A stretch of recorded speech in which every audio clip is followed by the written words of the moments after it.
Perfect. All right. It is officially 2 p.m. and we are calling to order today's Ogden Valley City Council meeting. Today is Monday, June 8th. We are here at the Huntsville Town Hall, which is our anchor location. We are also available for electronic participation over Zoom. Real quick roll call. We have with us today in-house, we have council members Hickman, Shaw, and Dooley Baker. What did I call Shaw? I call you Shaw. Yes, I'm flattered that I would be in-house at the moment. We have council members Hickman, Hoagland, and Dooley Baker. Online participating, we have council member Booth. Absent at the moment is Councilmember Shaw. I am Mayor Wampler, and our recorder and IT director are here supporting us as well. And our staff, planner Brian Harvard is here with us in the room as well. If everybody will please stand for the Pledge of Allegiance. I pledge allegiance to the flag of the United States of America and to the republic for which it stands, one nation, under God, indivisible, with liberty and justice for all. And we'll follow that in a moment of silence.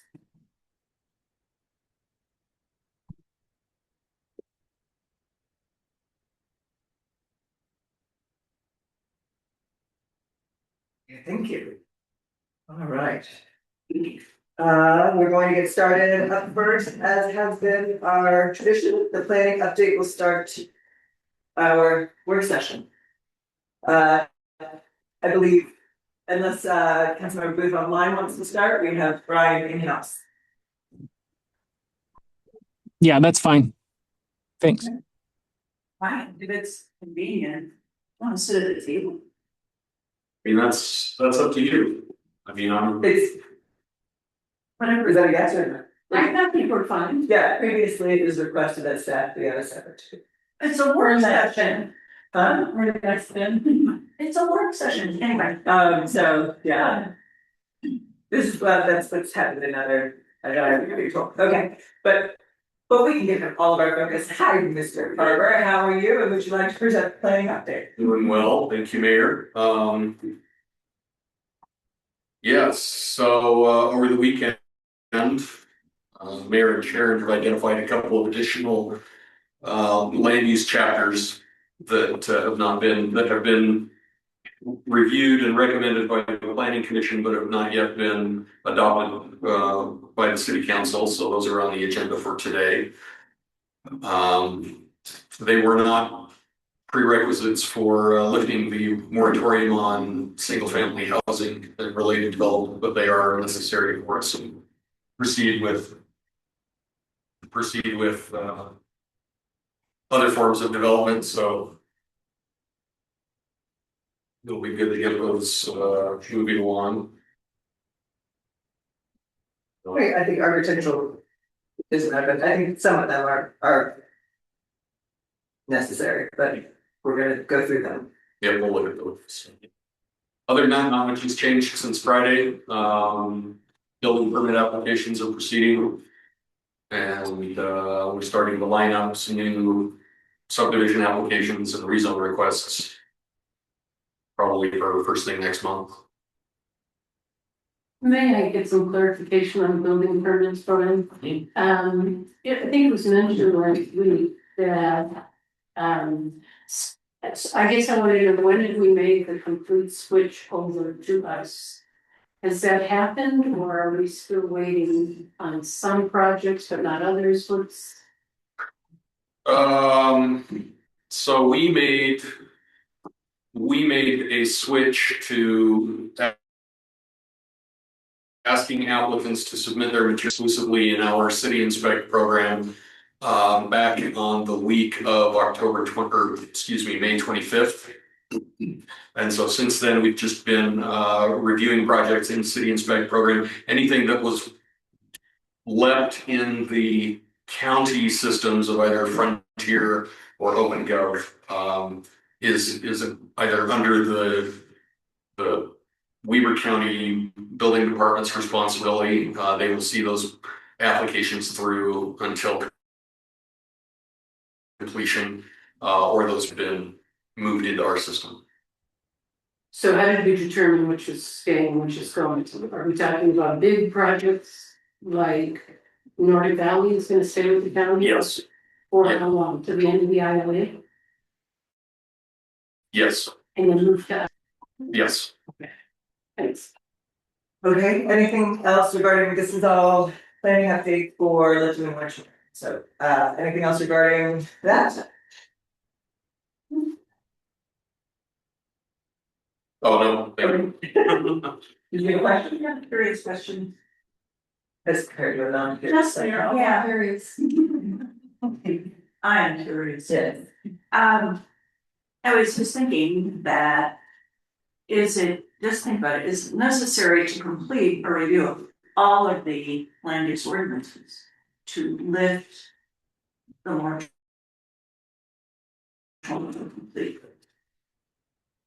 Think about that. It's a moratorium on building, Well, we also have a moratorium on subdividing property okay? as well as rezoning property. So I would say, Just while we're looking through them, it's a worthy consideration if given the time available. sure, yeah. Okay. that's okay. Yeah, I don't know what that said. I'll let it vary. Yeah, for me, if we go back to the 3rd of January and see what we, in our ordinance, moratoriumized, and that's what you undid by the 2nd of July. Okay, if that's gonna conclude the planning update, then we can move on, unless you look like you're still speaking. If we don't adopt relevant ordinances by the 2nd of July, what happens? Is that the rest of the question? That may be a companion question, but worth us examining. Okay. And now, I just. my physical brain. Ready to move on. Agenda, Forgot. agenda item 3. Finance budget and truth and taxation update. This is as well, a tradition ever since budget season started a couple of months ago. And so first and foremost, I want to reiterate that we have printouts of the exact title, the tax increase proposed schedule. Hold on, this is what it's called, proposed property tax impact schedule. There are printed copies of them both at the office, but as well in all of our public meetings, so they're at the desk where you would sign in. We are also, if they're not already there, getting them up online. Online. They're already there, fantastic, so they're available online as well. As the last update stated, so I'll restate some of that, we are continuing to go down these 2 parallel paths. We have a what we call it, I'm not a lawyer, but a motion in front of the court. An emergency action, a request for emergency review. From the court right now, so we are still waiting on a decision or an answer back on that.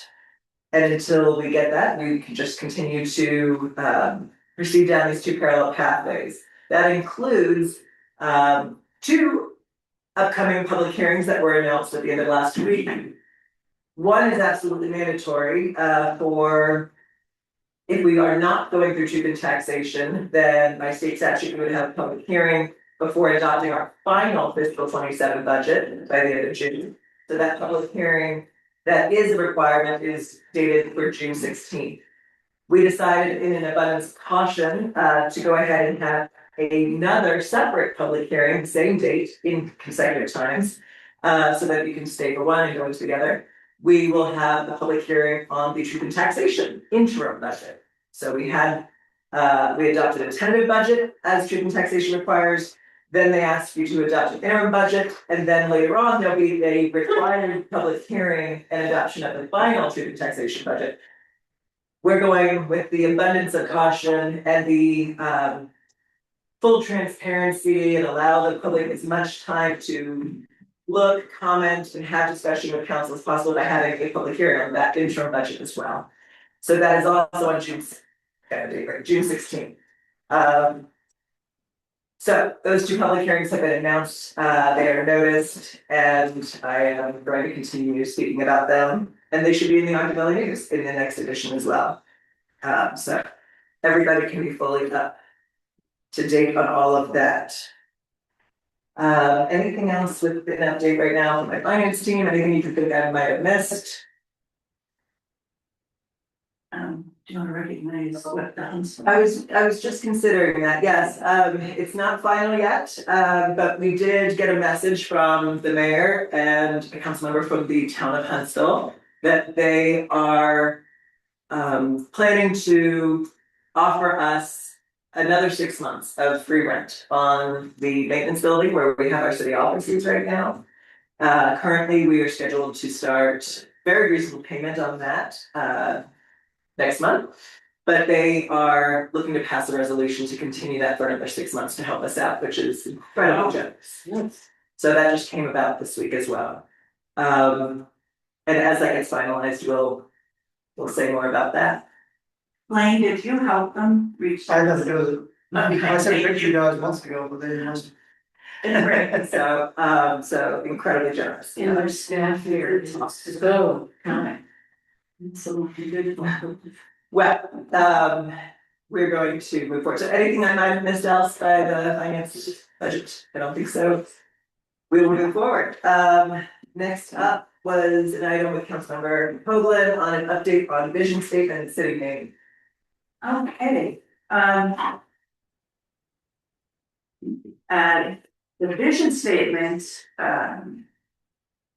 came to mind when Mia, the young woman who presented the results of the survey on the name, said, you have a wonderful branding and kind of renewal opportunity when you do decide the name. And we've been nosing this draft vision statement down as our agenda gets so stuffed, and I realized this is a great opportunity. So I met with Christine Williams this morning, and we're going to prepare documents that will complement and come at the same time as a name choice or shortly thereafter, so we can launch that all at once. This our new branding statement of our vision and our new name. So that is very favorable and a good plan. And do you want to do any update or discussion about the name and when we might vote for it? But can I ask a question if there's something Yeah. interested? So we had been working on a vision statement both as the 12 candidates and then down as the 6 that were elected. And so I'm just asking now, so is that vision statement? Now, well, no, it's just that I wouldn't think the name, the vision is the vision, regardless of the name, I would think. So is that being changed in any way to do with No, now? it's going to be refined, likely shortened a bit. So, you know, it's good for promotional materials. And we will reach final agreement, because when you look at stuff we did 6 or 8 months ago, I know when I look back at it, even with a revision that was sent around in February, I look back and think, you know, we can boil that down and make it an essence statement a little bit more and make it more pointed now that we've walked this road for 6 months. So Okay, so expect to see the same content, it may be shorter and polished. so it's combined because of time, not because it's. Right. That's what I want to make sure. Oh, yeah, it's a good opportunity to join the two together with kind of an extra energy to give it timeliness for the announcement. But a separate, You mentioned to me, is she going to be doing a vision statement? no, I think it would be lovely to share it with her, but I see it as separate. You know, it's basically. It's work that we did together previously, and it's just a matter of editing it down, making sure it's timely and reflective of the energy around our new name. Does that make sense? Well, because, it sounded like when we were talking that Mia was going to be doing it. No, it was that when she was presenting, she said it was announcement of the new name would be a timely opportunity. Oh, To start some new branding, it's like a trigger, yeah, it's like a lovely trigger. And also, I've given some thoughts others may about when we want to consider this. It seems to go hand in hand. Yeah, I just wanted to make sure, are we gonna do like an analysis of the cost and time and effort on this? Because for some of you guys, this is gonna be really easy, but for someone like me, it's redoing everything you've already done. No, And I can tell you, I really don't wanna do it all over again. I appreciate that. What's that? You going to Valley? And that's a question that's been running around in my head. Do we go back and fix things or do we go forward with a new name? So that's, I don't know. I think it would be tremendous, those volunteers are still working in that committee presumably. Well, And it would be tremendous, and I had asked them previously, gee, I think it would be great if you would all help implement the name. Because who has more time among this small group of people to go back and redo so much of what we've done? do we have to though? That's my question. Yes. Legally, we have to go back to the first day and we pick a new name? No, but recognize we have to change names on bank accounts, we've got to. Trust accounts with states. Every registration we've done in the state. It goes And I on. think they're great. Oh, I started with great all Our ordinances, our. every document we've done. But going forward, that's what I'm asking. Do we have to go back and change those, or can we say as of this date, we declare we are this name? Legally, you can say, in the ordinance, adopting the new name after we get the LJ's approval for the name. You can adopt an ordinance that will say, hereinafter our name shall be Happy Valley. Right. And any reference to Ogden Valley City or Ogden Valley. In our laws to date shall be interpreted as applying to this. Right. So that's easy, so you don't have to go back and correct. Right. That's an ordinance. But there's an awful lot of administrative work Oh. that needs to be done. I agree, and we need the factor in the work from Kathy, and the technology, and that needs to be done there. And Kathy, I don't know if we get volunteers to help you do that. I know, I don't, yeah. I'm hopeful, we've talked about having interns. Yeah. And or some members of the committee who are more technologically savvy who could execute that and help Kathy, because that's the last thing we wanna do is put more burden Yeah. on Kathy. So. Sure, We don't know when the council will be discussing this. that's been. I put on the agenda for next week, because I thought I had marinate a little while that data. I wanted to review a little bit today, some high points or low points, whatever you look, however you look at it, but some points, I guess I should say, that came out of that. And I think we need to think about it, so I put it on the agenda for next week, I didn't know what this was gonna be. So if you have a minute, I'll run through this. May I suggest one thing about timing? Our agenda is so full to get out of the moratorium. And a budget. And the budget, I suggest we target July as a good date to reach a decision. Yeah, whatever the council wants, I'm just putting the information out there for us to think about, talk about, and then we can discuss it in a public meeting. But if I can take 30 seconds, Okay, so 30 seconds? Sure. We're already over the 5, that was, so yes, 30 seconds, let's do it. hey, just have some brief data, I'd be happy to send this to you.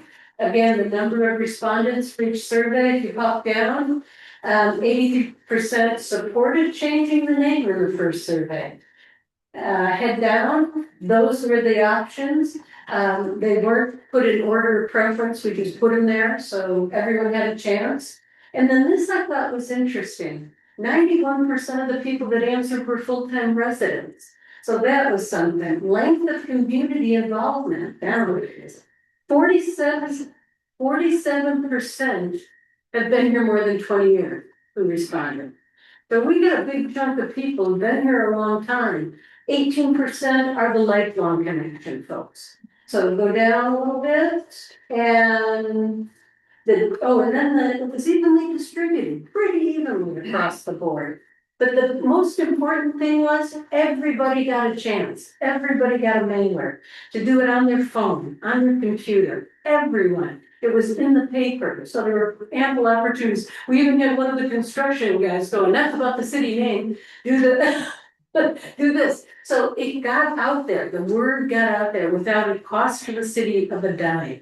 So that was a lot of work on the committee's efforts there. So these were the top three. Eden and Eden Valley, both of them got big chunks. Pardon? We had this already.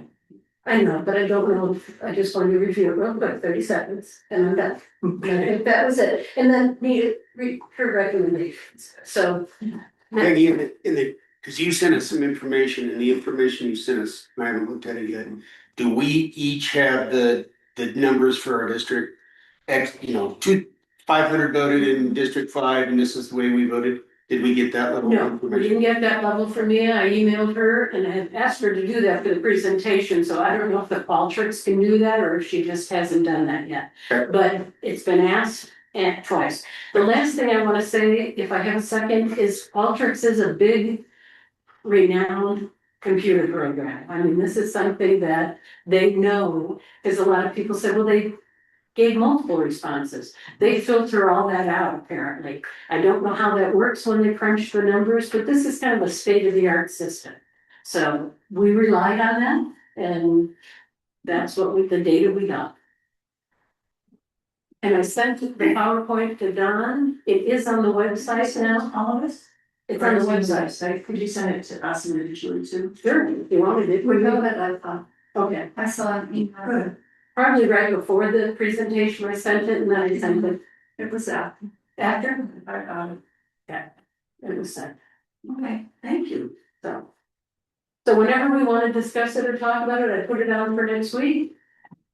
But if we pick a timeline for July, that's great. I'll take it up next week, do it closer to the end of the month, if that's what everybody wants.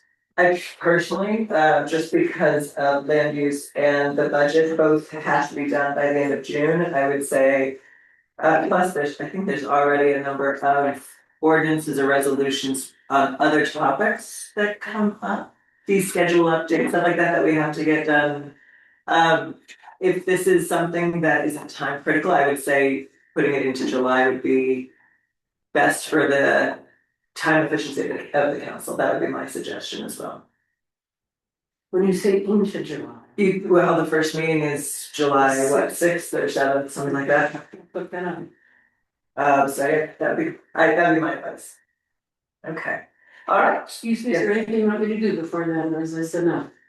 Wow. But I think we start on the work session in July with a discussion, because I'm sure there'll be more things to talk about before there's any kind of, we're ready to, or you all are ready to select a name.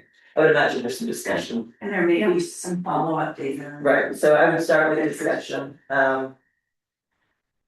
yes, and just so that everybody's work, so because of times of the agenda and how much we're trying to get done within the amount of time that is set for each meeting. Updates are really quick, like 5 minutes or so, you're just giving there's no discussion on an update, it's just the person that has to be able to present, that's real quick. Discussions lead for that back and forth, it can be a little longer, and then there are action items and stuff like that, so just so that you write it accordingly so that I can account for the amount of time it'll take. All right, agenda item 5 is update and discussion. Look at that, there's a third option, update and discussion on organizational structure. Okay. Again, good news, this is motoring along. We have reconfirmed the availability of the director of the Walker Institute. I'm talking to her tonight. And so I'm just gonna firm up her plans, a briefing for her, and potential dates that I will share with you all. And also a meeting with Christine that is this morning I asked her if she would like to be of assistance in this project, since she was very good at working with us on the vision. And she may do some on the ground work that would be helpful to our facilitator. So I'm going to ask her to get involved and again, try to back out myself. We had Mr. Dahlkamp was trying to talk with the facilitator. He's traveling, so now I've asked Christine to step in. So hopefully we'll do this envisioning some kind of private discussion, so some individual questions can get asked. And then culminating hopefully in one meeting where we look at what are the options, what are the organizational issues we want to tackle. So it's nice to have people to do this for us.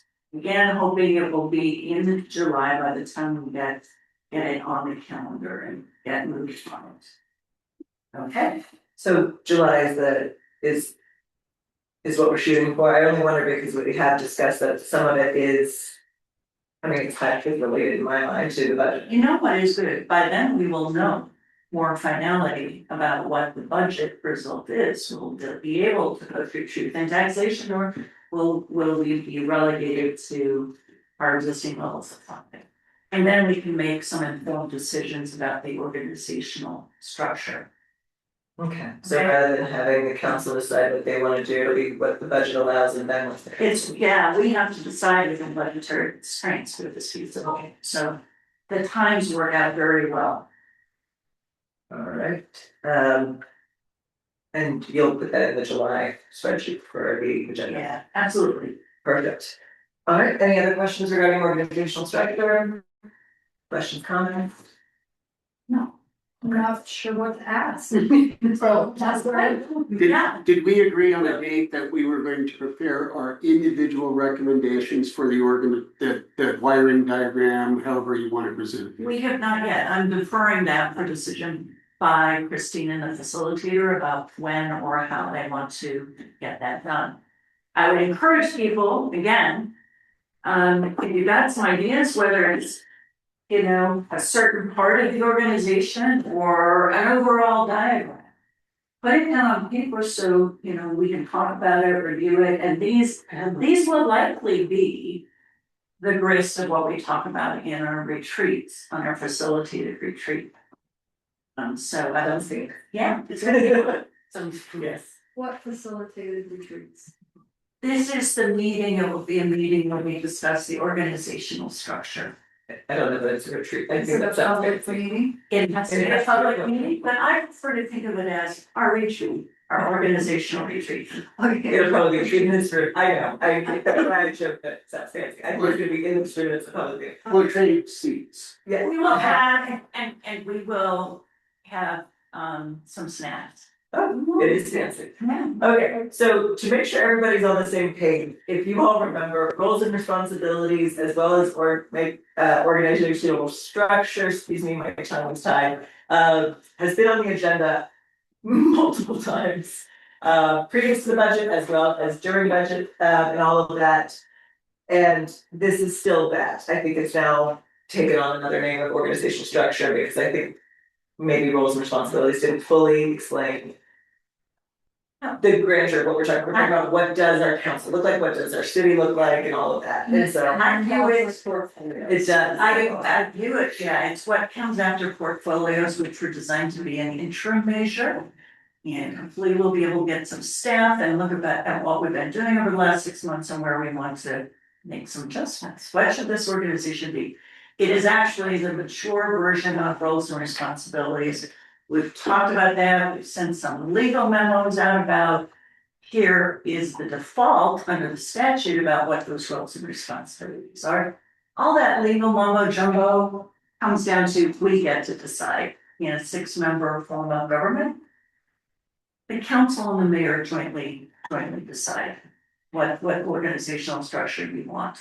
And in the last few meetings, Councilmember Hoagland has put out to the council, and I think by email as well, saying, please come, you know, what was your line, be specific, to be sure, something to that effect, and she wanted everyone to create their own org chart that they want to propose so that we have things to work off of when we have this meeting slash retreat. It makes it more pleasant. So, any other questions regarding the retreat slash public meeting? Or charts or anything, I know I've seen some float around, so, okay, perfect. Haven't seen any. Are they being shared to everyone or just?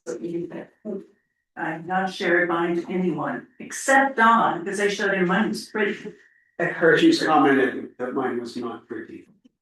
You know, Dawn's powerful skills. Alright. Any other questions? Moving on to agenda item 6.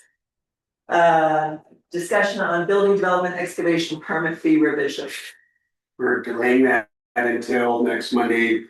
Janet, I think you were part of the meeting on Friday that I could not attend, but the team Yes. led by Sherry is really going through it one more time and is gonna provide to us for next Monday's work session and hopefully vote on next Tuesday. The last and final fee update schedule. Yes, so, yes, That will make sense both from an engineering perspective, a planning perspective, and a shared budget perspective. so just to update, yes, we did have a meeting, Sherry and Brian, were both.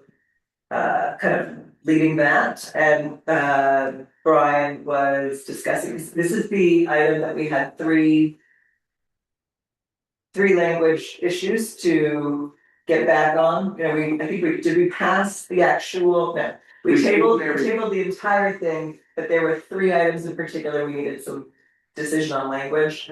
And that was whether there was a ceiling or a cap to be placed, and it was all the table of hours versus cost and all of that. And so that meeting was with those stakeholder individuals to try to forward that so that we could get something written down for a meeting to be able to adopt.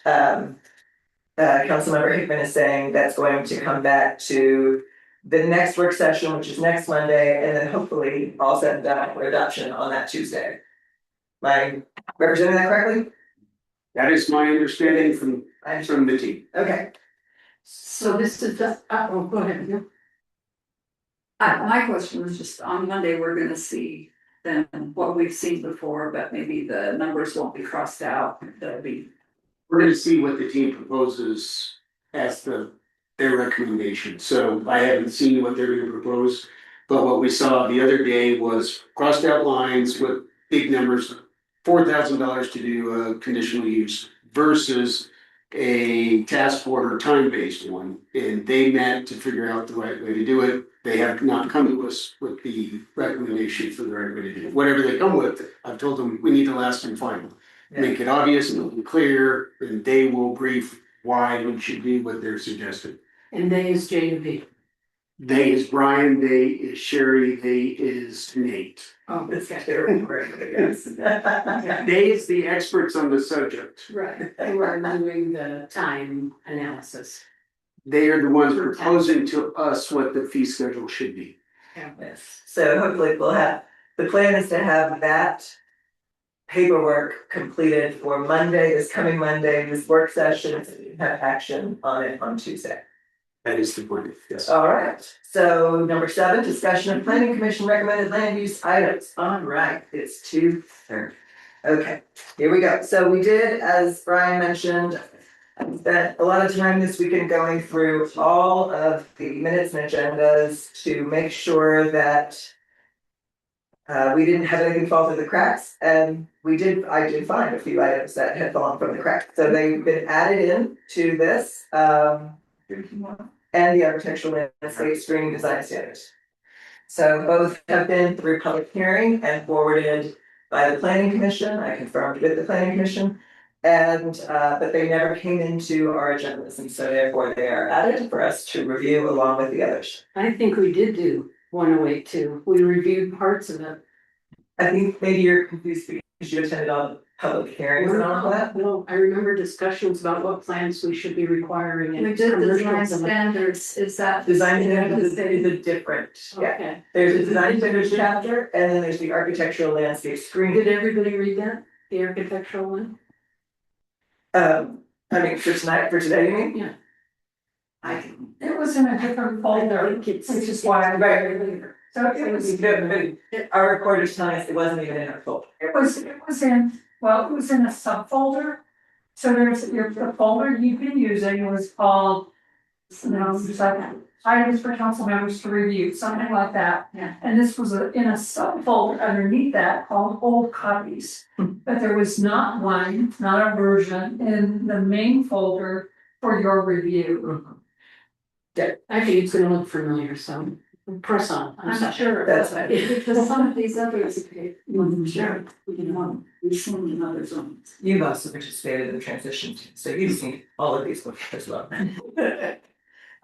Okay, so we're gonna start in order, although I'm more than happy to shift things around. We would start with CV2 and then move on to CVR1. You tell me if you want that to look different. Before we begin, I don't know if you got a chance to read my email that I sent out on Sunday morning, but I'm really confused how to make this work. So we have three things going here, I think. We have CV1, we have CV2.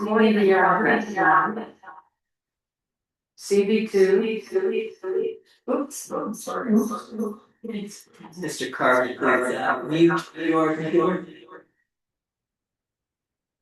You were saying your confusion. Yeah.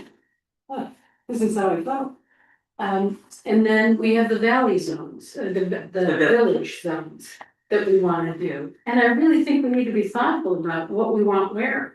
You know, so all these things we're saying permitted or not permitted, to me, you know, we have to really look at the zones and what we want where. I think is important and what we want along our highways and our major routes coming through. This CV2, it comes right up to the four-way stop and goes left to Snowcrest. All of that behind both sides of CV2. And that's a goldmine opportunity to do some cool things there in that area. Same thing with like the form-based village in Eden Crossing and Nordic, you know, that mixed use kind of thing.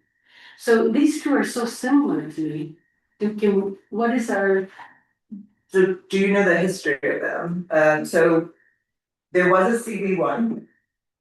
It's no longer, and it evolved into CV2. So 2 is really the version. And then separately, that's just commercial. There's no residential, there's no walking village, as you mentioned in your email. CV2 is just commercial. And that's where you find the post office and all of that. And then separately in time, well, you had CVR1, which became the precursor to form-based. And so CVR1 is both commercial and residential. Then form-based was designed to replace both. Well, for sure CVR1, but I also believe to replace CV2 as well. I would lean that way because I think the concept was good. It just got way out of control a little bit. But I think, at least in my neighborhood, it did. But I think the concept is good. And should we start with that? Concept in- So I just want to finish up. So during the zoning map adoption, I brought all this up to you all saying that because they were rezoning form-based areas to what, and they decided CV2, and I brought up, we're gonna have to fix this again because those are designated village areas and we don't have a village zone at the moment. But you're going to have to, if you're gonna do the general plan, you are going to have to go back to those areas and rezone them out of CV2 and into whatever in the world village zone looks like, if the general plan is going to be followed. Because it is not a village to just have businesses, it's a village to have housing. Right, you have to. Right, so this conversation was had at that time. So, but now it's our responsibility, so we need to tackle this, and I'm thinking in the transportation grant, aren't we gonna talk about the village zones? Yeah, so one of the tasking that the consultant will have, that there's 4 main ones. First is look at the general plan and update it to make sure it meets minimum standards. If it doesn't, then clean it up. 2, to create our updated transportation master plan. 3, to create a draft village zone ordinance or concept, but ordinance, and concomitantly a TDR related one that would enable use of TDRs the way that we want. And then the 5th thing, if there's money left, is to go back into the zones that in the ordinances that we've all passed or will have passed. And look at what needs to be cleaned up there. So Like to your question, development, yeah, and density. right, but specifically, it is to create for us a replacement for forms. A village zone. Right, which is, I love the concept. It just was, I think, personally misapplied. So, Where we are is we have CB2, CBR1, in the future, a proposal from a consultant that would be the replacement for form base. There is no form base, so it would be talking with the property owners and amongst ourselves, where would we apply this new village zone? Well, in our general plan, we have it designated. Yeah. Well, then we talked about, do we wanna move liberties and? Well, that's my point. We have a conversation in the future after we create this zone that doesn't exist. right, so I guess before we go through all this, the two CD zones, do we just want to say, for those, somehow use some language in there that says we will be doing this along these But corridors? this is a law once we pass it. I don't know that you wanna put in the law that, hey, this is gonna change by, just, it's the law, and when we have another zone, then we can update and replace or do whatever, but at the moment, this, what we're doing will be the law. Then it worries me terribly, that, that we do this, because I think we should really simplify it and maybe do something, very simple instead of naming all these things, just put, categories. Brian, do you have any suggestions for these zones as we're gonna move them? Well, Maybe I was following what you're doing with, and I'm gonna. Okay. Are you combining? Do you wanna combine? I do not. Well, let Peggy answer the question, please. After this, The question, well, you were saying, you were using a lot of general this and simplify that. and- Right, I looked at Marty's code, it was very simple, retail, it's just services, it didn't name all these crazy things that we're going through. Picking whether it's approved or not approved, it just named some things. And I think in the meantime, is there something simple we can do like that? That would allow us to then, if somebody comes along, it still would fit in our village. We would still go through the process, the permitting process, but I just think if we're heading in a different direction, why do this? Councilor, I don't know. The answer is to get out of the moratorium. Other cities, what they're suggesting is writing a totally new code that would be, or portions of a new code that would be simpler. I think it was the Lake Point tried to do that, their moratorium, actually, they did back to back, and went 18 months. And also feedback was, And because it was untested language. It was full of contention and litigation. And so what we are trying to do is take what's in place, modify. So it's adaptable for the city to get out of the moratorium. What you're talking about is, I think, grander land use planning. This is granular, let's look at what these zones are for the time being. They're existing, we approve the zones, and here's what goes in them. I think you're getting to the point of saying, when we have a village zone, let's declare what it will be, where it will be. And yeah, and so let's work on that. When people come along and want to build a village zone, it is ready to be declared. Okay, one last thing, the definitions of both of them say walkable village area. And both these two. So that's what I think is confusing to me along these corridors that are so important as visitors come into our city. They go right up to the four-way stop if they're coming around that side of the valley. And to have car dealerships along there would be horrific. So, but it's in there. So what I'm saying is we gotta look at it as a village area and look at it as what we would want to have. And I think whatever you're putting in here in the meantime could lock us in. Yes. I think I understand what you're suggesting. I think the solution is what we've set in place with the future consultant. We were very prescriptive. Thou shalt provide us a recommendation for a replacement village zone that would replace form base. With the express intent on creating something that meets the intent of our general plan. I think the only practical way before the 2nd of July to get out of the moratorium is to adopt in some fashion, and my preference is as they exist with minor changes, CB2 and CBR1. They were the Weber County Code. We've got some minor changes to talk about. We get it done. And then we get this new one created and we come back and we decide with input from the people what they want to do. That's how I would approach this. So, and I just want to reiterate that, again, I tried to make sure everybody was aware of this during the zoning act timeframe, that when you choose what to rezone areas that were formerly form-based or anything like that, you grant them rights, right? This is why at first I mentioned them. Density coming in with CBR1 when that was first proposed by the planning commission. They changed their decision on that, they went to CB2 for a couple of these places. So again, I try to reiterate, you will grant them rights that if they choose to act on before we get a village zone that maybe changes a few things, they get to act on that because that is the zone they're being designated. And if they have a legal right to process an application under that zone, even if we say, oh, but in the future, we hope that it goes a different way.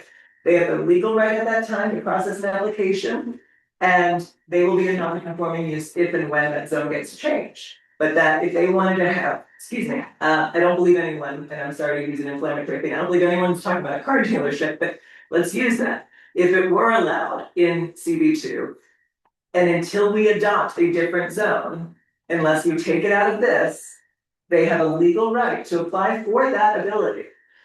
That's my point, is we gotta be very careful what we leave in, we're Just saying, keep all the zones. right, but we're saying, go for the tax money, but I think it'll come when we develop there's references to think about the tax money. But I think we need to think about the village zones instead, as we look at what we're permitting in the meantime. So that's it for me, and Brian, any thoughts on that? No, thanks. And what timeline is my last thing for that? For what? The consultant coming in. We'll have them in place sometime in July. Sorry, can we jump into CB2? Yeah. But I want us to keep an eye to what's there. Let's start with. do it within the zone. Let's start with CB2. We have gone through CB2, we have not gone through any of the others. Maybe. So let's finish. I have it open and I see comments off to the side. Let's finish CB2. That's what I'm doing. I know. Let's do it. Let's do it. Agreed. Am I leading this? I will. So I see comments off to the side, Chrissy Doing Baker's number 1. It says I propose we consider the location for CB2. Secondly, I propose, well, that's in the zoning now. So we can't talk about locations right now. No, consider the locations as you allow the permitted uses. Okay. I propose we do not allow SMR, what's that? Small manufactured reactors. Small module. So data center until we do our research and have a plan. Okay, and then Don has directed under that sales tax projections are at a 1.4 million deficit VFE.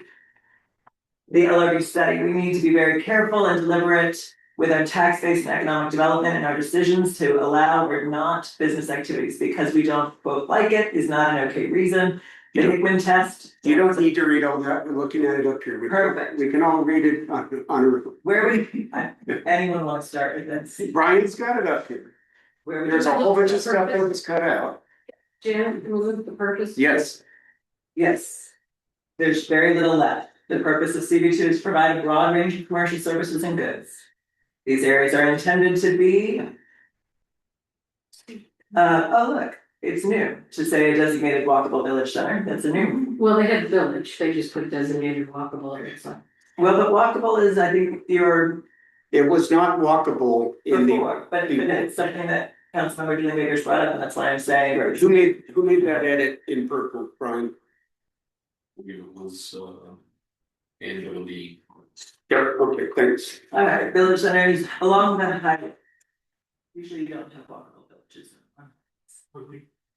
So maybe you take walkable out. Oh, no, I think we want people moving around. That's the thing, we want people. What's the definition of walkable? What's it mean, Brian? Practically, or from a developer? Easily accessible by pedestrians moving from one property to the next, ease of crossing streets. How many kids going to Snowcrest? I mean, it should be a, So let's talk practicality. Is it walkable? for many kids, yes. They Okay, go down to the market, so- they go back to school. So does that change materially? That word in there, does it materially change what we're trying to accomplish? Yes or no? It already was. Why do we need to designate it as a walkable? What does doing that do for us? Brian? Does it constrain the building code? No. No, it's intended to provide just more connectivity and more facilities for pedestrians. I'm okay with it in there. It doesn't change the facts on the ground. Okay.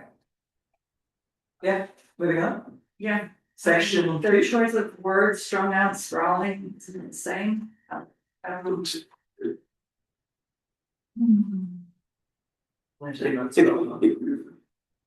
I think what was priced out are CV one zone, CV three zones, a lot of it didn't apply. Right, that's why I was on. talking about specifically paragraph on CV two. Right, no, I just, I'm personally okay with A as it is now, personally.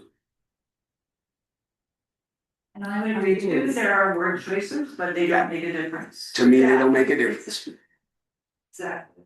Okay, so moving on to section two, land use table.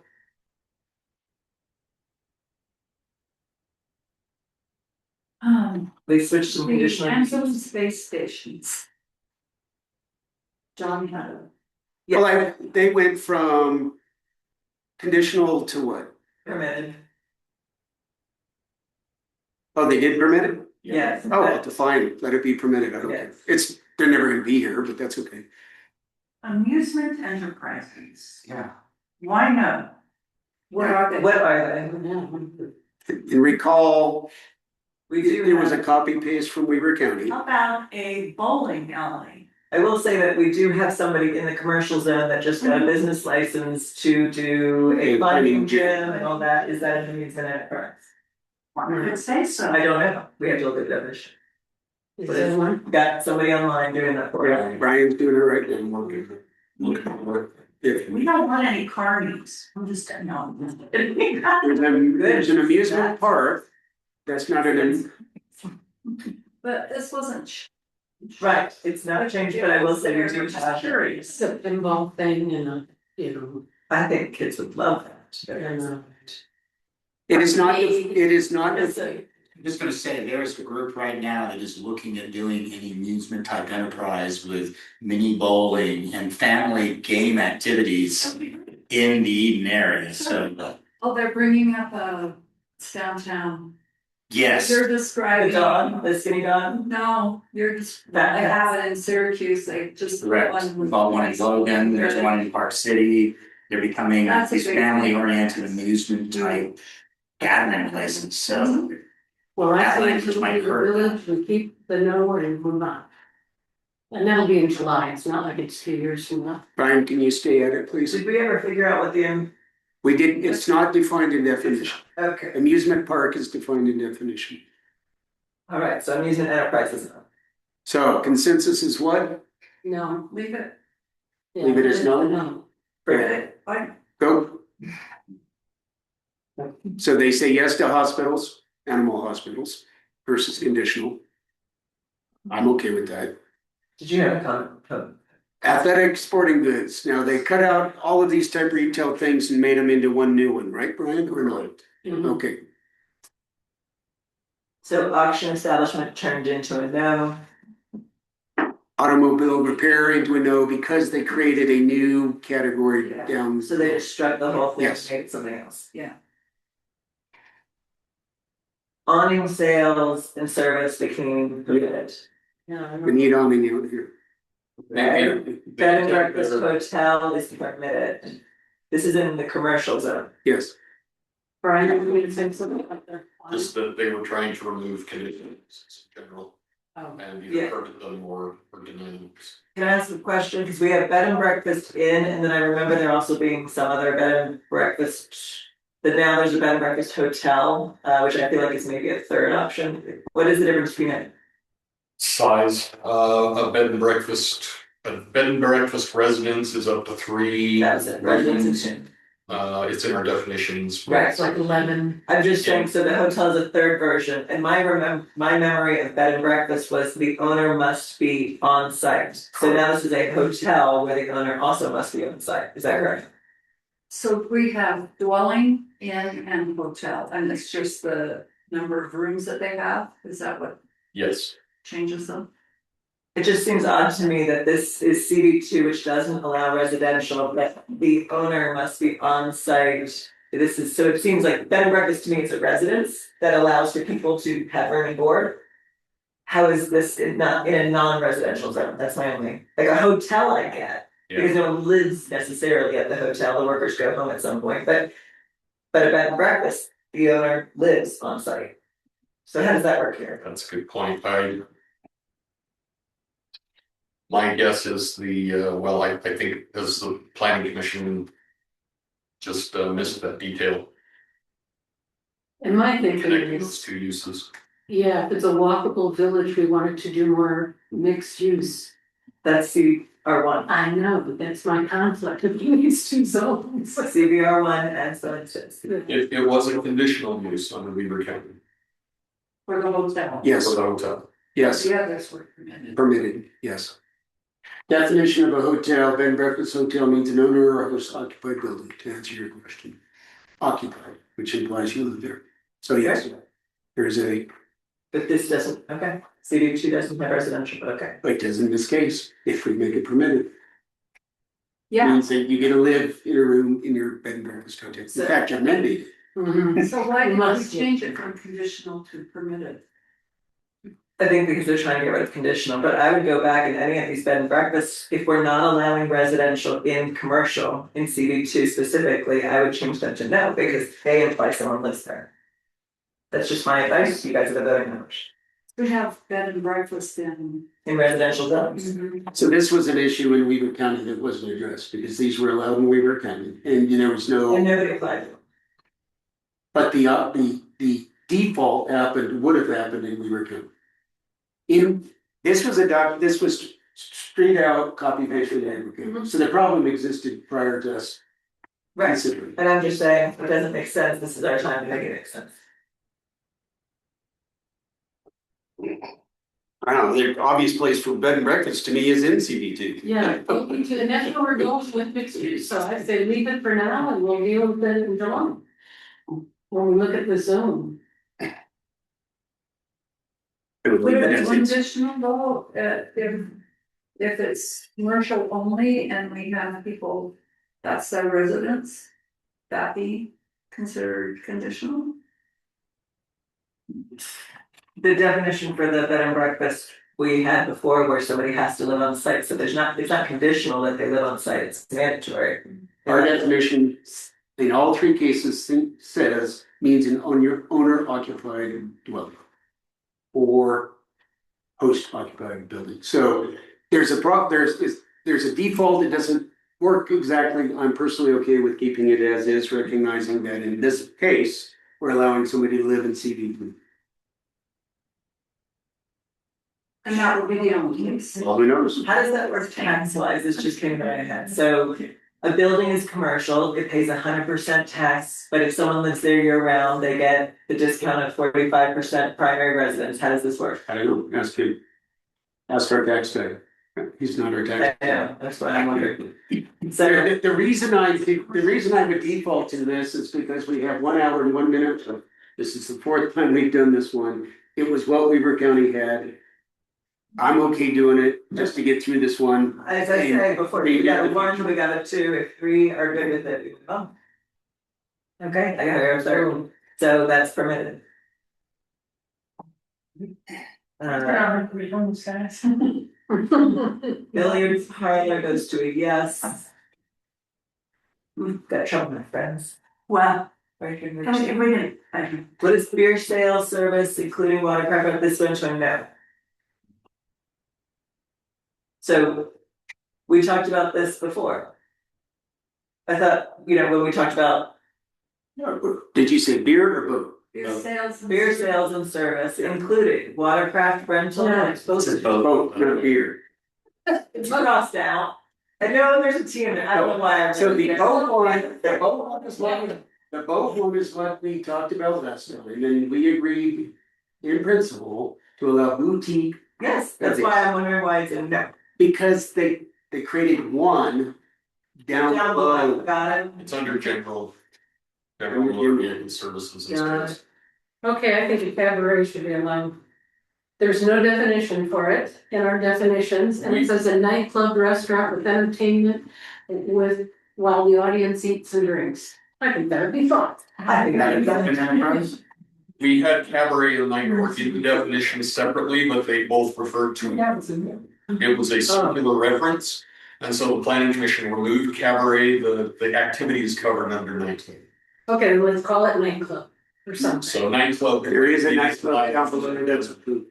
Is it, then we can take that So one why out. not, just delete cabaret, if we took it out of definition and we have it down below, just delete that. Talk about it. Oh. oh, and By the way, that's just an adult amusement enterprise, and so I feel like one for kids is also valid, I think it should be everything. so. Alright, Or nightclub is just for adults. it is in the state of Utah. Oh, You're, You serve alcohol, is. no, okay. bowling alleys permitted. Right.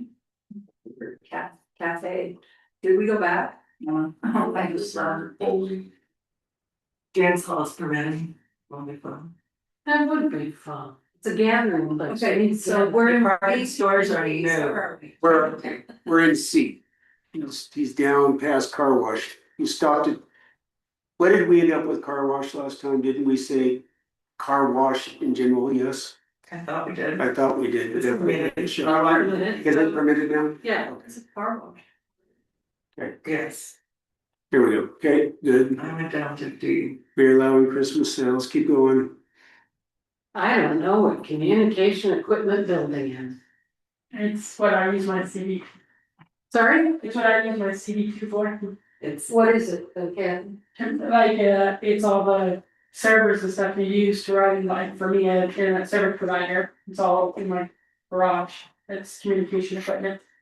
Wouldn't it also be like radio or? Yeah, and radios or TV, stuff like that would count as well. Yeah.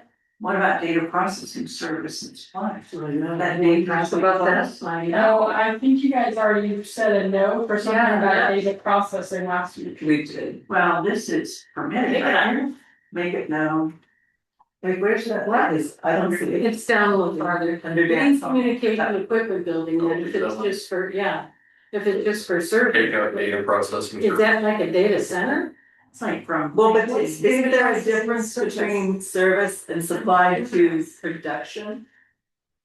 Communication equipment building, I did not find it up in. There Are is you not. like going to accidentally cause our IT director to become illegal by No. taking out data processing No. service? I've been data processing, I do that all the time, run it around. Yeah, So it's just like equipment. Okay, so we can make that a no? Well, on the service and supplies, Data service, where are you? I meant communication equipment, I think is fine, if it's just the equipment. store. sorry, she jumped us to under dance hall, data processing and service supply. I say no. What, I want to know what it is. What's data processing, service and supplies? So that'd be like if you were processing invoices and such, like pulling in the money being sent to you and then getting out the banks and updating all those invoices and telling the customers they're all paid. And we wanna take that out? Well, because it goes with your overarching goal of not wanting to do any data centers up here, so by continuing to lower that, then we help prevent your data centers in the future. So then how do we process our invoices and do all that? Most of that's all done on the cloud these days. I was gonna say, that's That's the the concept. Yeah, because like even if you're doing QuickBooks, that's not you doing it at your location, it's QuickBooks doing it themselves in their own server. I will chime in and say data processing is an old concept, it's like 1970s and eighties you do. Data processing center or the data processing department. I would suggest taking this out, it's old terminology, everything's done on the internet. Where is the cloud? Where is that, is online, it's like, we're right now on the cloud, yeah, right now doing all our work electronically and in the cloud, where's that? Probably. It's everywhere. The cloud is somebody else's computer at a data center.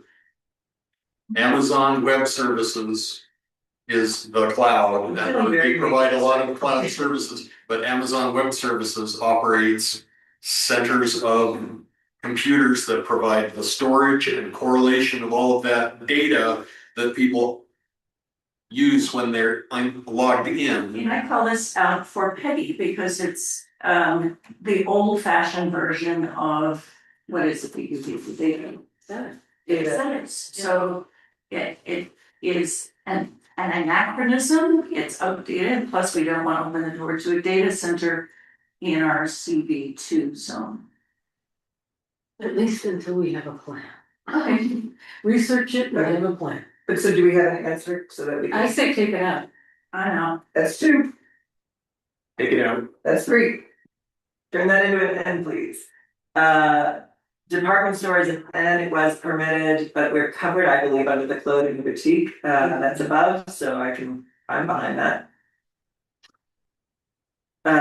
Detective agency, I think it's kind of cool, but it's an N. It was an N, it stays an N. Diaper service was permitted, is now not, I'm not sure, I mean, it's outdated, but I don't know. Concerns from the planning commission revolved mostly around water use and wastewater management. Interesting, but they have to get approvals from, they have to have water, Yeah, right? So that's not really something for us to decide, that's for the water companies. That's right. So, I mean, I don't see the reason to take it away, except for the fact that I don't know that anybody's gonna use it. It doesn't matter to me. Yeah, we don't, I mean, some of this is like, old, it's driven by who, who's looking at it. Yeah. Well, not who's looking at it, but they're not here, there must be a reason. So I would either delete it or leave it as permitted, because I don't see the reason to deny it. I don't leave it as permitted personally, nobody's gonna use it. I would leave it as permitted. That's 2, and I hear a third, you're the park driven. So we can put that back to a P for the diaper service. Dry cleaning became a no, it was permitted, oh man, I'd say permitted. why not? What was the reason for that? Again, water use and the concerns about the So everybody types should of chemicals. send their gas to drive down to use the dry cleaners down in Ogden? No, it's the chemicals they use in it. They have, it's almost like a, what are they, the PCP, P something, there's this. PERC. PFAS. It's just. It is perfluoroethylene, which is a very toxic chemical, but today's dry cleaners are closed loop systems and there's zero exposure to the environment or the people. And if we did not want hydrocarbon based dry cleaning, we would say you can only do it if you're using quote unquote green stuff, which is not chlorinated hydrocarbon. I think they're called eco dry cleaners, I don't have to go that far. I think we should allow dry cleaning in laundry, because nowhere in here do we allow laundry, and I think we should allow We it. got longer. I am aware of it, but it's not allowed, because So, Steve. we need, I believe we should allow laundry and dry cleaning as a subject, and if you want to constrain them to non-chlorinated hydrocarbon, Yes. fine, do that. I would say. And eco- it was also just pointed out that there's already a dry cleaning business in the valley, Sagels. Yes, in where? Are you talking about the grocery? Maryland market, Yeah, they do it, They just take it. yeah, but they don't clean here, they take it down to Ogden to get clean. Permitted. Yeah, that's true. So I would call it laundry / dry cleaning with a special regulation if you need it, that it cannot be chlorinated And hydrocarbons. again, market driven. Yeah, and by the way, if you wanna have worker housing, Yeah, you they've need to, gotta have some place to go wash them. Environmental laundry, I mean, I know your toxic dry cleaning. It could Dry be cleaning? eco dry cleaning, it will match our general plan and what we're trying to do for our valley, bringing the toxin that is not good. So eco dry cleaning would be good. So are we in agreement that it's going dry cleaning, comma laundry, or I believe it should be dry cleaning / laundry and make it no chlorinated hydrocarbons. and then it's permitted, no? I would just like to go further and take out all chemicals and say it has to be. All chemicals takes you to water, therefore it's not dry. There's different And also- also they can use. By the way- Upgrade. I don't know that we regulate it. And also, if under the same logic, you wouldn't allow gas You stations. wouldn't allow gas station. I was fine before we got fishing. Okay. Anyway, but I just think, why have that extra worry of something happening when a dry cleaners is thrown down and moved, they really clean the site. I say the fumes are toxic, there's studies that link to it, please put environmentally safe dry clean. I need three voting I members. was go with Don's scientific like that. The only person here who's ever actually done this in their professional career, I believe, is me. As a young environmental engineer, I clicked hundreds of samples of perchloroethylene and trichloroethylene. It's nasty stuff. Modern dry cleaners do not emit to the environment in any way, shape, or form. The problem chemical is chlorinated hydrocarbon. If you don't allow them, they won't happen. If you say green alternative, I'm okay with that too. Just Trying pick to something. be P instead of an N. Green alternative, there you go. Without chemicals. This one's not. This means you can't use perk, which is the problem chemical you're worried about. Right. So if you keep that, you don't get perk. Does it need to be conditional? You have that prohibition? Instead of, That's fine with me to make it conditional and then we can regulate. because that's a condition. Yeah. If you place the if you place a special regulation like this under the permitted uses, then they have, I mean, Permitted only if they- it creates the condition that they have to meet without having to create a conditional use permit, so. Alright, scrolling down.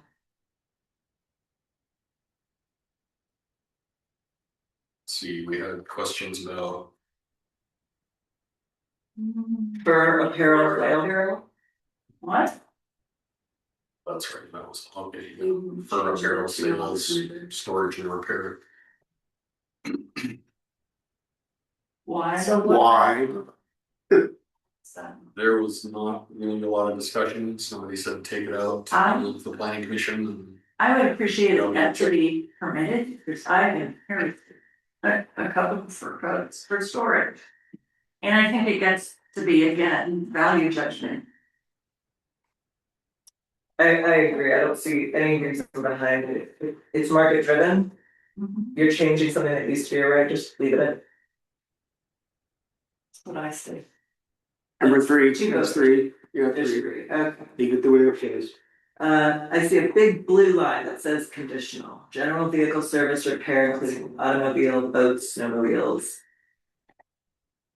This line I added after our last conversation, because the planning commission was removing vehicle sales and in general and as well as repair services for multiple types of and each of these vehicles is called out individually alphabetically, like motorcycle, bicycle, automobile. This was an attempt to consolidate that into one definition or one permitted or one use, and then the conversation. The last time you discussed this was about continuing these as conditional uses as long as And I would say the condition would be indoors. And all the windows. That's where you get your little boutique things. Well, it's service and repair. It's gonna be indoors. Garages are indoors. Yeah, but storage and everything, I mean, they can't be. It says general vehicle service and repair, okay. Yeah, because you've got your vehicle I see. repaired, Yeah. you know. You're gonna have, All over, boats all over. ATVs all over. Scooters all over. people spending money in our city all over. And wouldn't it be so nice to applicable parking regulations? I was just saying, we have parking Regulations. regulations. The thing of the zone too, I think, You're not allowed to park your commercial vehicles on the public streets. I remember reading that in our parking code. Cause I thought about all the utility companies that currently park on the street. Common remedies to concerns about the visibility of all of the cars parked around, or projects parked around a garage like this. Common remedies include screening, fencing, and landscaping. Yeah. Requiring that if they are going to park projects that are between being worked on, they do it in the rear of the property, that we screen. Yeah. So my question, though, when it comes to, since I thought we were trying to get rid of conditionals, is my experience with conditional use permits, they are, and granted, this is an existing municipality, and we are not that yet, we are building our city still. But when people come in for a conditional use permit, it's still under administrative items, and therefore it's up or down based on, do you meet the conditions required? And if we don't have them written out, we cannot impose on an applicant anything that's not a written, agreed upon law. And so if we don't have it written out, someone comes in, wants to do something, we can't impose anything on. So when are we gonna write the conditions for anything that's a city? Well, we have certain criteria within the conditional use permit design standards. But if there are all these, even when we're like deleting and making a new version, is it all still in place? Are we matched up? Do you understand what I'm saying? Like, so if we're deleting the one about snowmobiles because we're putting it under a general use vehicle, does that conditional requirement now match up with the new language? Because if not, we can't impose something that's not written. Would this solve it? Hold on, I didn't get an answer.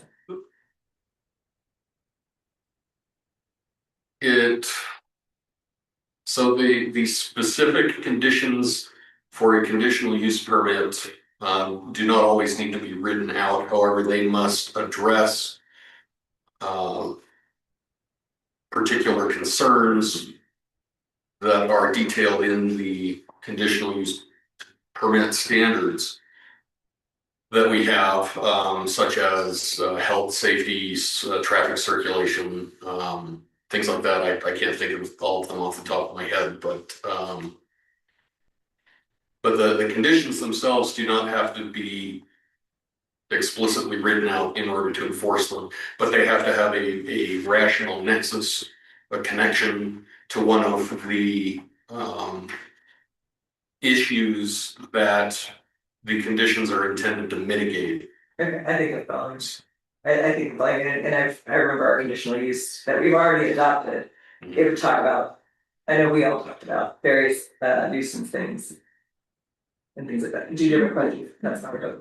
Would it be helpful to do a cross-reference right there, Brian, to see conditional use ordinance?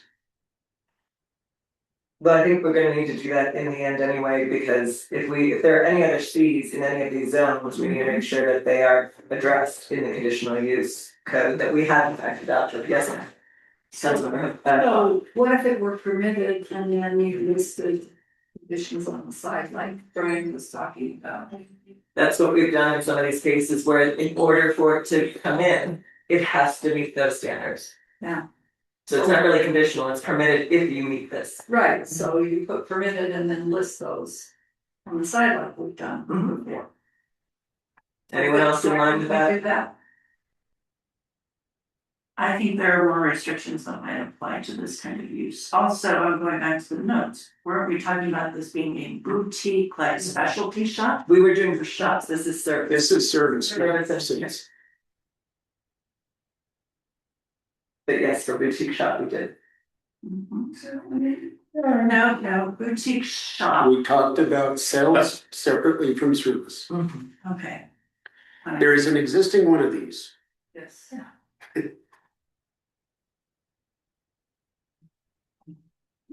Why do we need to condition what he does, or do we need to condition if he would change?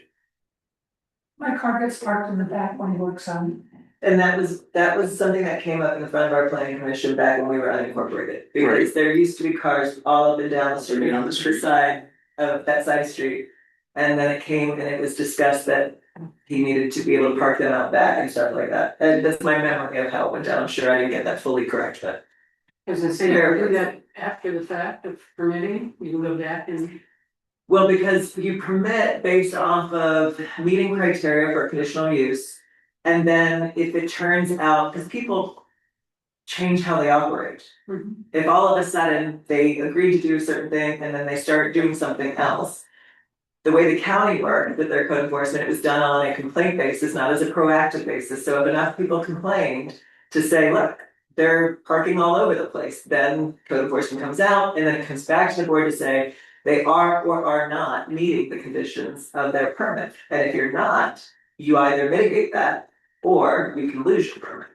Now, in this case, I believe it was when one owner swapped for another owner, I believe, because we had some changeover in that space. And so I don't think the new owner in any way was in non-compliance. I think it was something that when he came in was addressed at that point.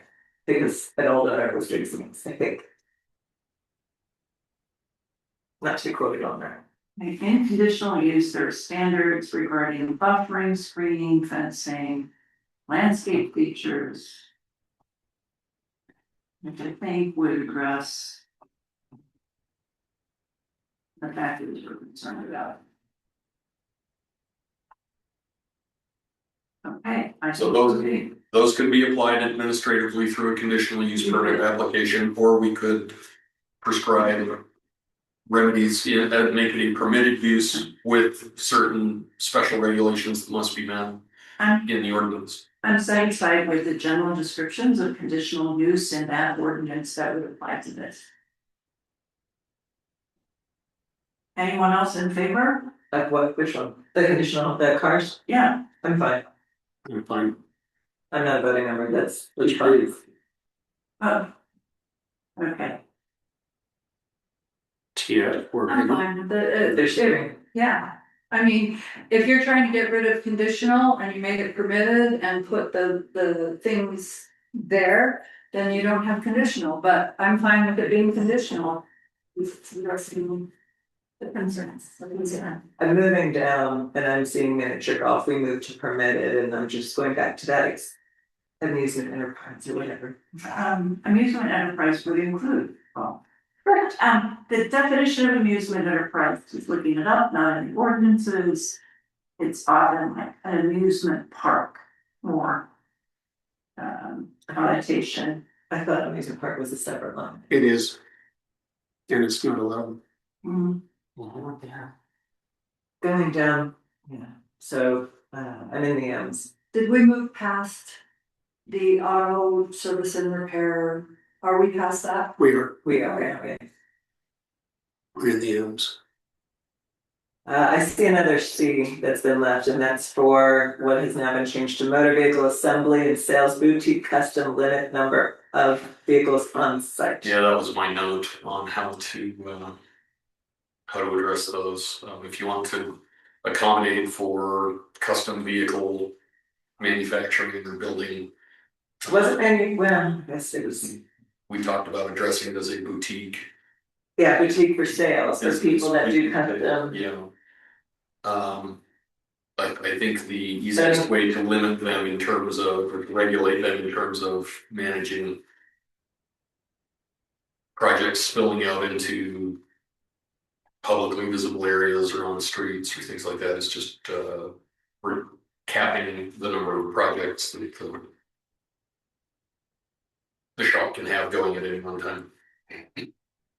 But that becomes challenging to. But projects, if it's a sales, if they're selling custom, whatever, it's not manufacturing, it's not.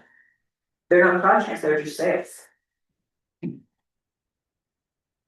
I don't know, I mean, I would have a hard time limiting how many items somebody could sell based on it. I don't know how big their shop is, I don't know if they bought 2 lots and made one big store, or. As long as it was indoors. I mean, I don't know. I just don't want it spilling all over. like the repair place did initially. Well, you have the conditional, and you can address that with conditional.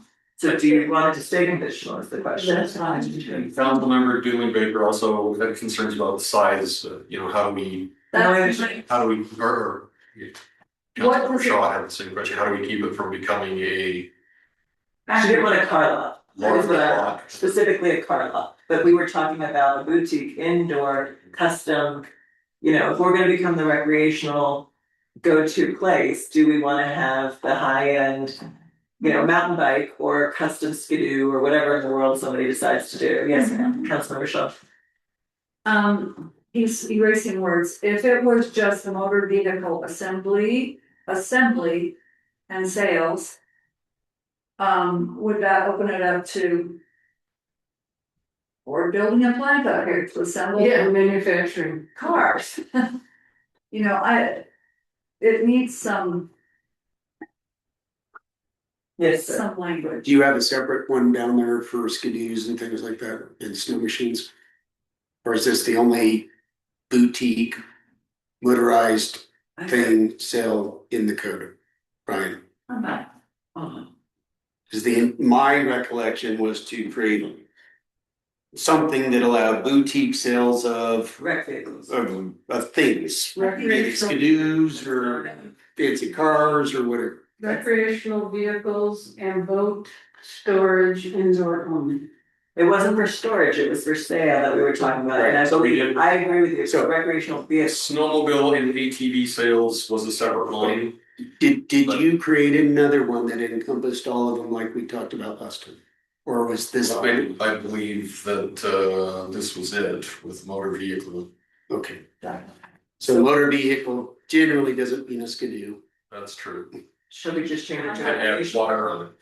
How about this? Specialty or recreational motorized vehicles and One motorized one has a mountain bike or a. jet ski. Are bike shops allowed elsewhere in here? Recreation stores are allowed somewhere else. Bicycle sales and It's already, services. it's already there. My recollection of the intent was a boutique Specialty. that allowed the things that we do out here, skidoos and snow machines, maybe fancy cars, Harley Davidsons, I don't know what, Specialty and recreational. There we go. Vehicles and motorized and motorized things. things, whatever. it is. So what- Very specific, yes, ma'am. what- I'm struggling to see how boutique applies to this. I agree, because it goes to custom, like where there's some words that are custom. Well, the boutique is supposed to be for the size of we were trying to explain, we're not talking about a large car lot or whatever, so we're talking about a boutique, which a boutique is a small specialized store with custom vehicles, custom recreation vehicles. So why couldn't we say that? I agree with you. He's doing it right now. Does custom mean they're handmade or is custom? Specialty You put special. There, or custom. Specialty motor vehicles, watercraft, custom recreational. there we go. You have people who use the lake, who would wanna buy skidoos, let's sell them skidoos so we can get sales tax on them. I'm okay with that if it makes sense to look later.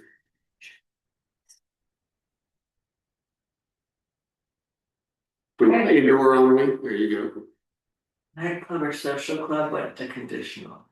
go. Mayor, do you have three of us saying yes to this? Yeah, I thought I did. Oh, hey Chad. Yes, I agree with that too. I'm in agreement. Fantastic. Thank We you. got more than three. The owl speaks.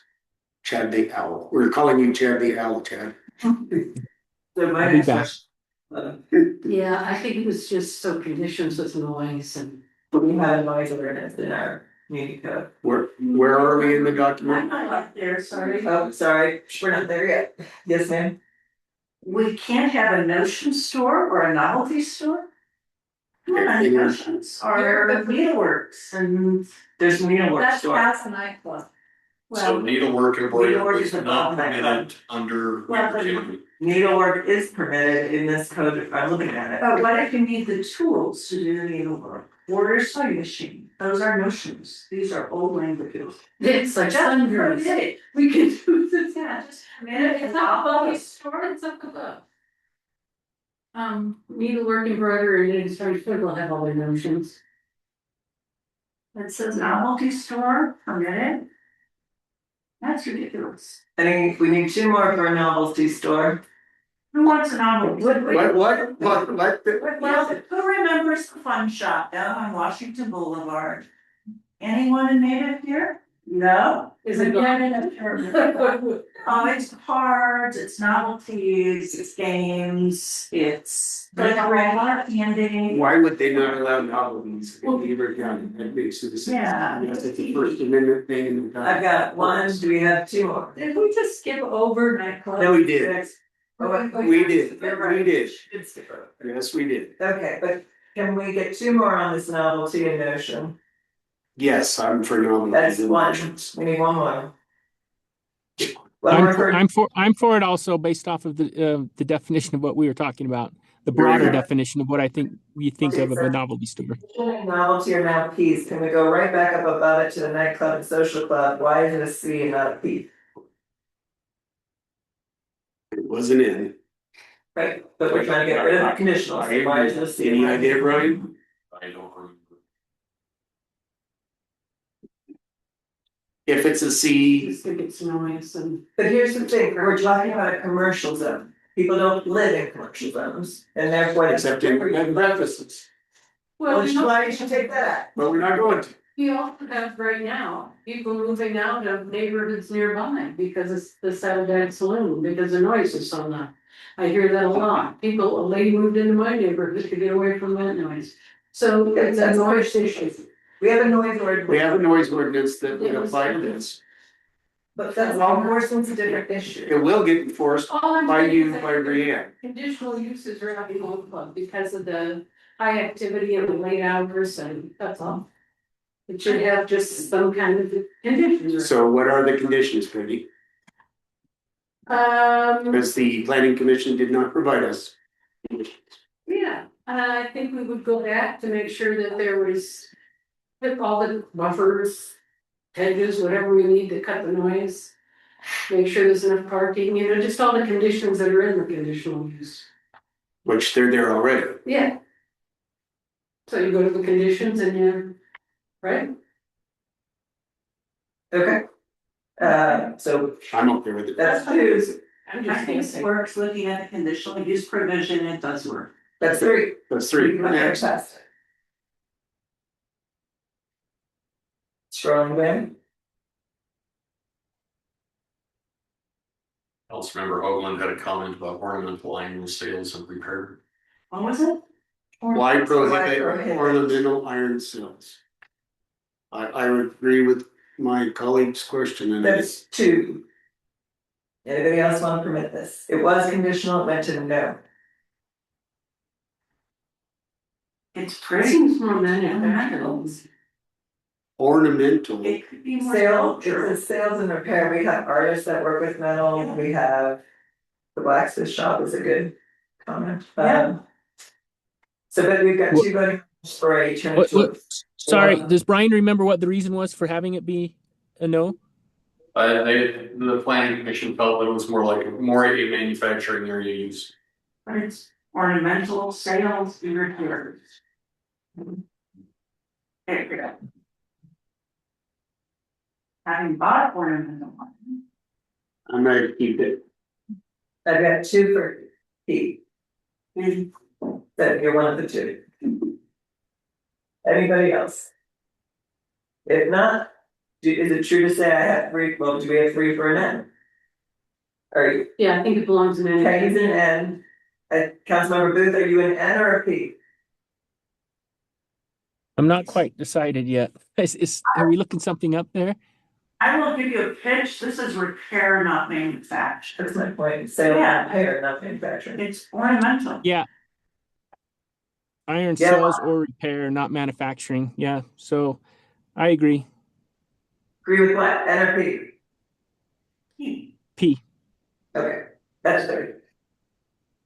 All right, so that becomes a big.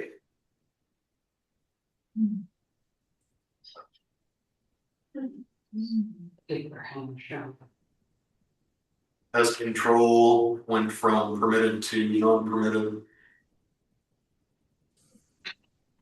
And why was that? I believe again, it was just an issue with concerns over the storage of chemicals and hazardous materials. Isn't that in the health department for their permit? Is that under paper? We're at pest control and extermination. Pest control and extermination. So anytime we get wasps, we have to have it come up from on. Yeah. Every time anybody sprays or anything, they have to come up around. There's kids knocking on doors right now. Oh, yeah. Came yesterday in my house. Yep. Again, here's where my counselor came in, a walkable village area. Does not have these kind of things, Well, it wasn't walkable before, but it isn't the dead purpose.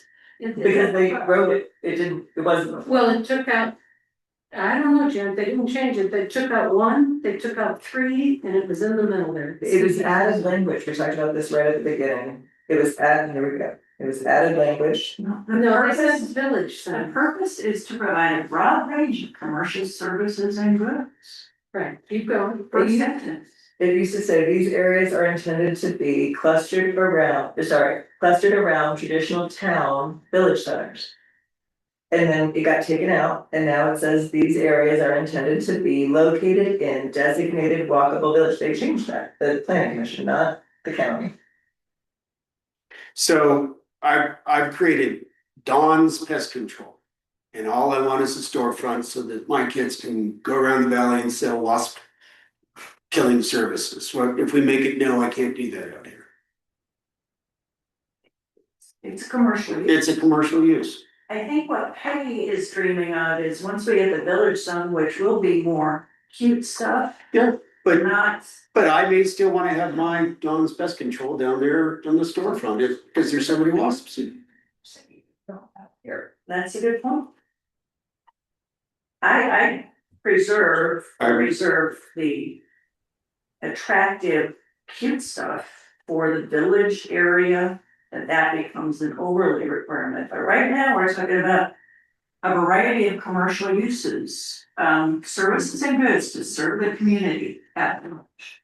I don't have any problem with the PNP. That's D3. And I would just say cute stuff is subjective. It is very subjective. My storefront for Dawn's Pest Control is gonna be the cutest damn storefront on the street. Really cute. Yeah, I'm gonna have little bees flying around. You know what I mean? I manufacture. But we're being recorded, so I What? should say. It's okay. That is subjective. So we're not allowing pie manufacturing. Manufacturing. Which is crazy. In fact, But perhaps that should be in the manufacturing zone. No, it's A bakery. Yeah, why is it called out? because of manufacturing piece, I think. Well, no, but why is it? Massive. No, why isn't it in bakery is the question. Bakery goods manufacturing is a P, so why is pie manufacturing a separate line item and it is not allowed? Well, put bakery and pie, but why they put manufacturing, it's the whole. No, we have all agreed, we've passed bakery manufacturing we passed that in the shop, in this table, we all agreed, and it's a P. Now down below, pie in particular is being denied, why is that? I just think it's mass manufacturing.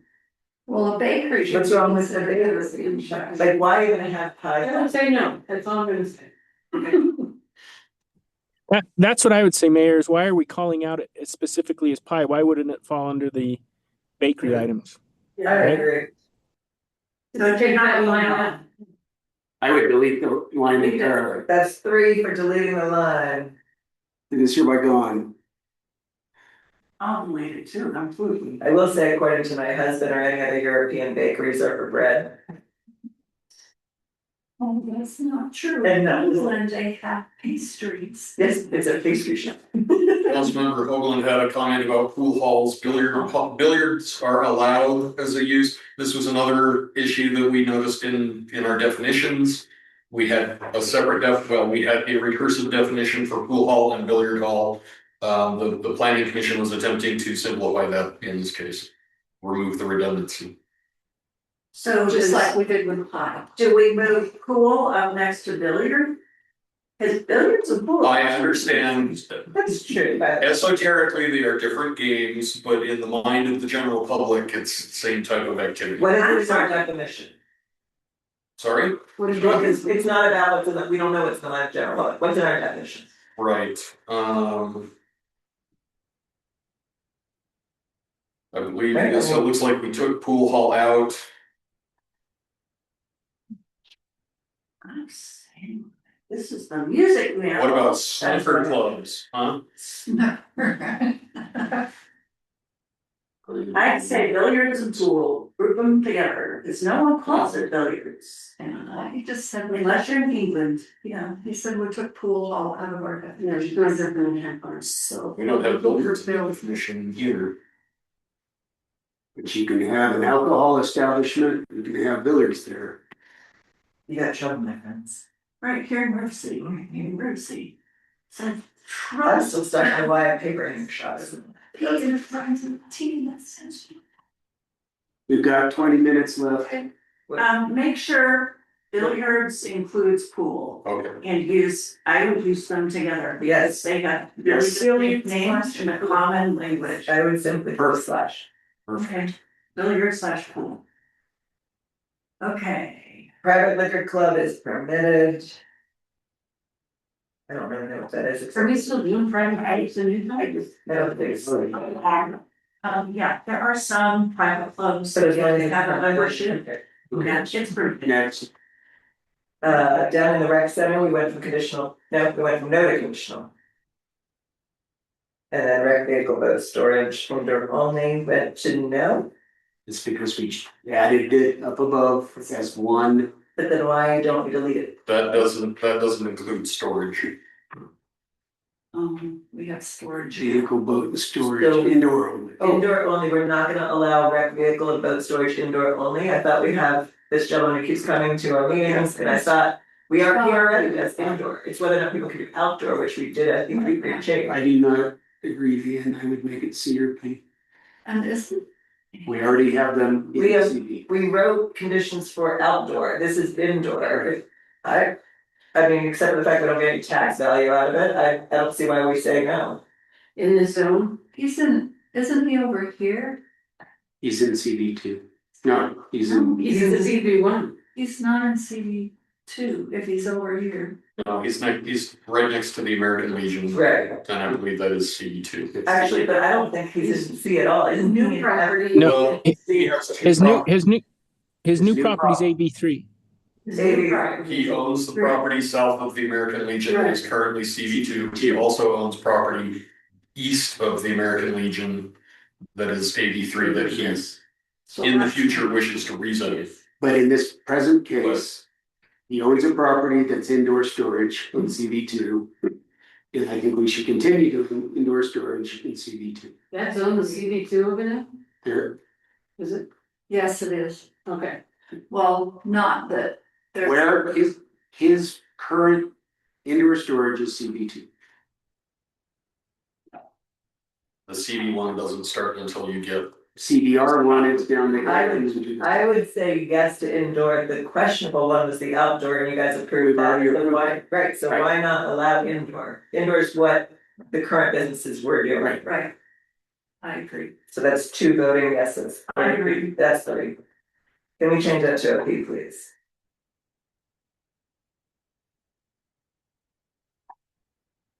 Restaurant drive-in. Wait, what? What? What? There's restaurant permitted, restaurant drive, what's it, A drive-in. like a drive-in movie theater? No, drive-in restaurant. Oh, like a window, is not a drive theater? Oh, my. Oh, like the car. Okay. That'll mind Washington. Okay, so restaurants, yes, drive-in and drive-through, no's. That's fine for me. That's fine. Outdoor roller rink or ice skating rink is, which one is Both it? of them. Which one? No, They're now no's. No, they're conditionals. I think it was originally no, we inserted condition. Okay, That's then, interesting, And should be crossed. yeah, cross out whichever one was the original one, please. Yeah, that's true. Mine formatting is different. Okay, we do want them, yes, or we want them available. So I'm fine with conditional to get done with this. Self-storage, indoor units for personal and household items. It's the same issue. What's the issue? Well, it's indoor storage. But it's a no right now. That's a no, It was a C, it should be a C. but it isn't in. I would change it. This is storage units. I thought we just made all the other storage units permission. Why are we doing this? That storage units don't. The other storage, so the storage units is permitted for the indoor storage of boats and recreational vehicles. This is smaller. This is smaller units. Yeah. Like we one in Wolf Creek, Wolf Creek has household room storage. Yeah. Or the one to the south of. So why The ones can- that by Mr. Ranks are, And that's just a question of like, I don't understand. I don't care which, it should not be no. Okay, so, well, it used to be conditional, so that's one for not a no, would you like it to be conditional or permitted? I just don't know why it would be conditional, We have it or decor, but here it's not allowed. What would you like it to say? I E, think it should be a P. I think it should be conditional. It says in here, in compliance with the requirements in section 104, what is that? What's 104.20 at, or 24? that is a section later on in this document Commercial zone. about special regulations. Regarding storage units, they shall be located behind or above building areas. That provide first story street facing commercial space. They're set back from the property line, have one or more main entrance, have at least 50% fenestration. Their fence, or no, fenestration is windows, Yeah. so they put windows on them, interesting. It's I kind of, wouldn't want somebody sitting in my storage unit. don't defenestrate anyone. Alright, what do you guys wanna do with that? Conditional. That's one for C, and at least Don's is not a no, so C or P. C, let's get past We this. need one more. C. There's a C, we got that going back to C, please. Moving down. What's the asterisk? So these were all sign rules that had an asterisk at the bottom of the table referring them to the sign rules. So do we just? My delete them? recommendation would just be to strike them all. Strike them all. Yeah. Strike them all. Okay, I've been waiting for, when do we go into like setbacks and stuff in the commercial zone? Yep, so that's below the use table. Before you get there, there's the table, Sorry. there's the table, please. Okay, snowmobile sales would be under that boutique thing. Repair would be under that other one, so. why is snow plow and removal service conditional? Their concerns were over storage of vehicles. And I believe that's from Weaver County's code, it's already conditional, so. Just making sure that any vehicles that are being used for snowplow or stored appropriately in the parked out in people's front lawns. Which I think is reasonable. What's the difference between a grocery store and a supermarket? Size, Walmart's a supermarket.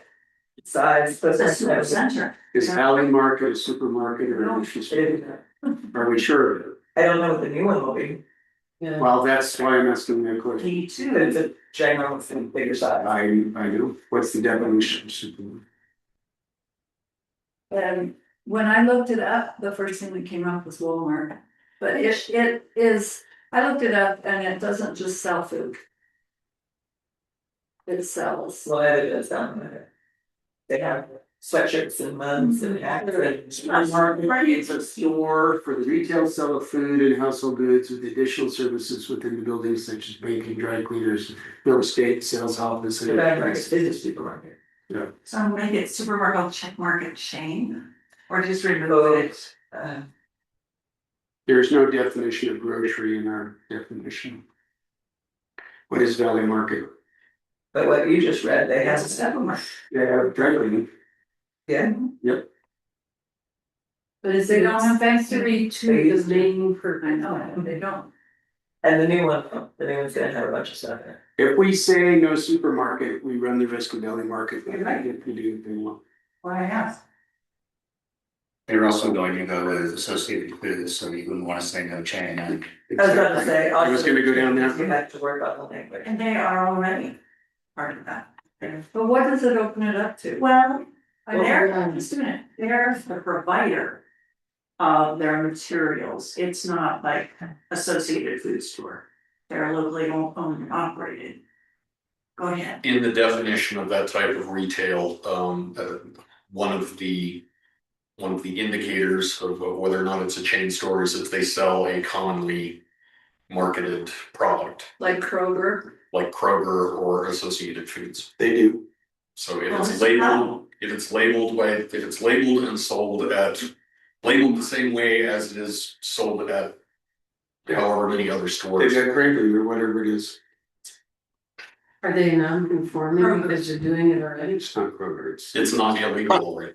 Pardon? It's not illegal, right? Right. Wait, what? No, isn't this It hasn't the- been changed. Or at least. So the way- Brian, to finish your definition of that, when we were saying that, was that the definition of what the supermarket was? No, that would be the definition of a retail chain that,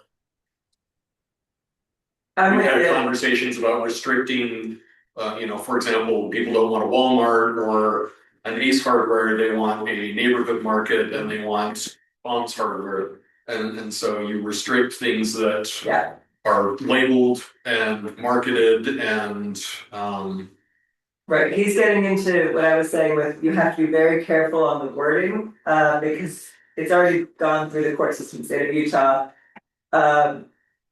Municipalities that have tried to ban chains or fast food or whatever, you have to be very, very particular on how you word it. You can do it by footprint, you can do it by no drive-throughs, you can do it like a number of things that big chains will not allow their particular name to not have, but you can't just say no chain stores.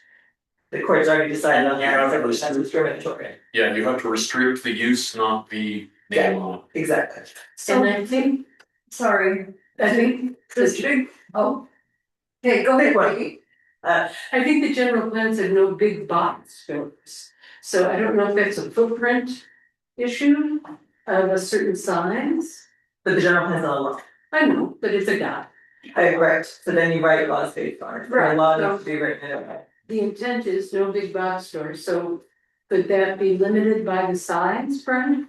Yes. You can actually have to write in order to talk about the square footage. Important or new? Important. When I was running and during the transition team, my proposal was to write an ordinance about. Without using chain or fast food or whatever, but to write it in such a way that limits things that would help us get through that. Okay. Tia first, then. No, I was saying exactly what Peggy said, so we were on the same page, we were just trying to talk over it. And the point was, Big box stores, it's written in the general plan, which is not law, but it's what we all said we would use as a guide. Councilmember Hickman. Weaver County 10420 commercial zones defines grocery stores, large grocery stores, small does not define supermarkets. Ours does not define grocery stores, but does define supermarkets. Any idea why, Brian? I thought we adopted there. I'm with you, Mayor. I'm looking at it right now. I appreciate it. They define Weaver County grocery store large letters too. A large grocery store is a grocery store that is more than 10,000 square feet. Mhm. Any idea how big they want to build? Oh, Shane? the new one. 4,000 square feet. 14. 14. Oh, I thought. 40. I thought. 40. Yes, 40,000 square feet. I'm glad you know, my memory was 60. I only have 17. Right. So it would be a large grocery store. That's bad.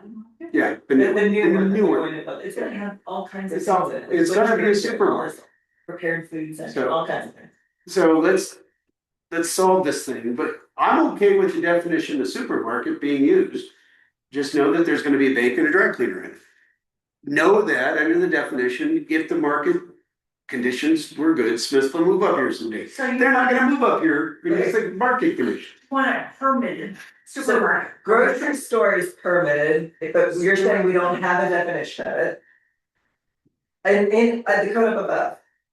Grocery store, it says permitted, Okay, but you're saying we don't define that. And then down below, there's supermarket, which currently says no, and you're saying we do define that. that is what I'm saying. Brian understand that. Just to clarify, the Weber County Code definitions do not include definition for grocery store, but do include definition for supermarket. The 10420 has grocery, 10420 has grocery store defined, yes. right, But the definition is not, okay. Brian, what's their definition of supermarket? Did we say that already? Yeah, Councilman Full time. Hickman read it a moment ago, but I it's, think we permit supermarket. it means a store for the retail sale of food and household goods with additional services within the building such as banking, dry cleaning, real estate, insurance, etc. I didn't realize that was Weaver County. That was Weber County. I think we permit supermarkets, we already have. Valley Market is a supermarket under that definition. And do we limit them? Like how big can they get? That's where you go in, I think that's setbacks. I think that's where you go in down below where I'm waiting to get to, which is the setbacks and the square footage and all that, that's down front. I'm okay Permit with the it. supermarket. Because we already have it. That's Was one. that two? I think there were two, they're a third. Well, my quick comment on it is I think that it needs to keep us safe from if we don't want, a Smith's or a Walmart, neighborhood Walmart. But I think that goes back to what you were saying, Mayor, as far as being able to go in and write an ordinance that hopefully can keep us safe of that. Is that kind of what you were alluding to? Yes. Okay. The one that I was proposing back before the election was gonna be based off of all kinds of things. It wasn't just about either a grocery store or, a specific fast food or anything. It was more just in general, the vision of the valley was much more mom and pop, unique owner, resident owned shops, so that the valley had very, Local rural. yeah, just kind of a really niche vibe to it. That's not the same you go to anywhere else. All the shops are kind of resident owned and all that. That was the vision I was having. So it wasn't just about a grocery store, it was about all different types of industries. Right. So by us permitting it now, are we opening ourselves up to not having what you just explained, like opening, and I guess that again is market driven at the end of the day, but does that open us up? I think the fact that we don't have that ordinance written is what opens us up. Not whether or not it's about supermarket, in my opinion.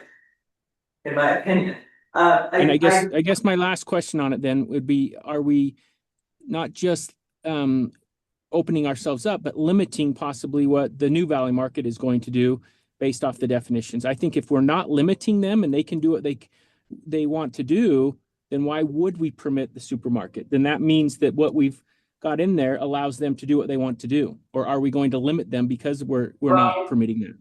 I would say that based off the definition, what they're currently doing is not allowed. So they're actually not complying. Because they currently, well, they used to have banks in there and dry cleaning. Now they just have dry cleaning, but that puts them as a supermarket, not a grocery store. By the definition. And so what I would say, my personal limited knowledge here is, I'm not by any means an expert on supermarkets and grocery stores, but I would say permit it based off the definition being that other services are included, but then if you want to protect yourself, maybe we do a limit on the size of like the footprint of the lot, kind of like how that discussion in manufacturing zone went on. something like that. But again, that's all below this table, which is the meat I wanted to get into. Yeah. I agree. By comparison, Walmart neighborhood stores are between 40 and 80,000 square feet. Walmart supercenters are 250,000 square feet. So, You know, just, I had thought that the new grocery was gonna be bigger than 40, but I mean, we need to clarify that, but we could set a limit Okay. that it doesn't go And we'll above. see if their general plan had 30,000 foot limit. Thank you. The general plan had a 30,000 limit. So they were kind of over and above that. I just also realized Weaver County amended their code 2 weeks ago and struck supermarkets from their no, they struck it from their list of permitted uses entirely, but under the past code, in force January 2nd, when we started taking a look at it, supermarkets were not allowed in the CDT, so Now they just removed. now they just removed it as a use and redefined it in grocery store large and grocery store small. Okay. In That's what I'm any saying. zone, where did they put it? They took it out of all commercial zones. Oh, they took it out of all the commercial zones. The use supermarket has been stricken from all.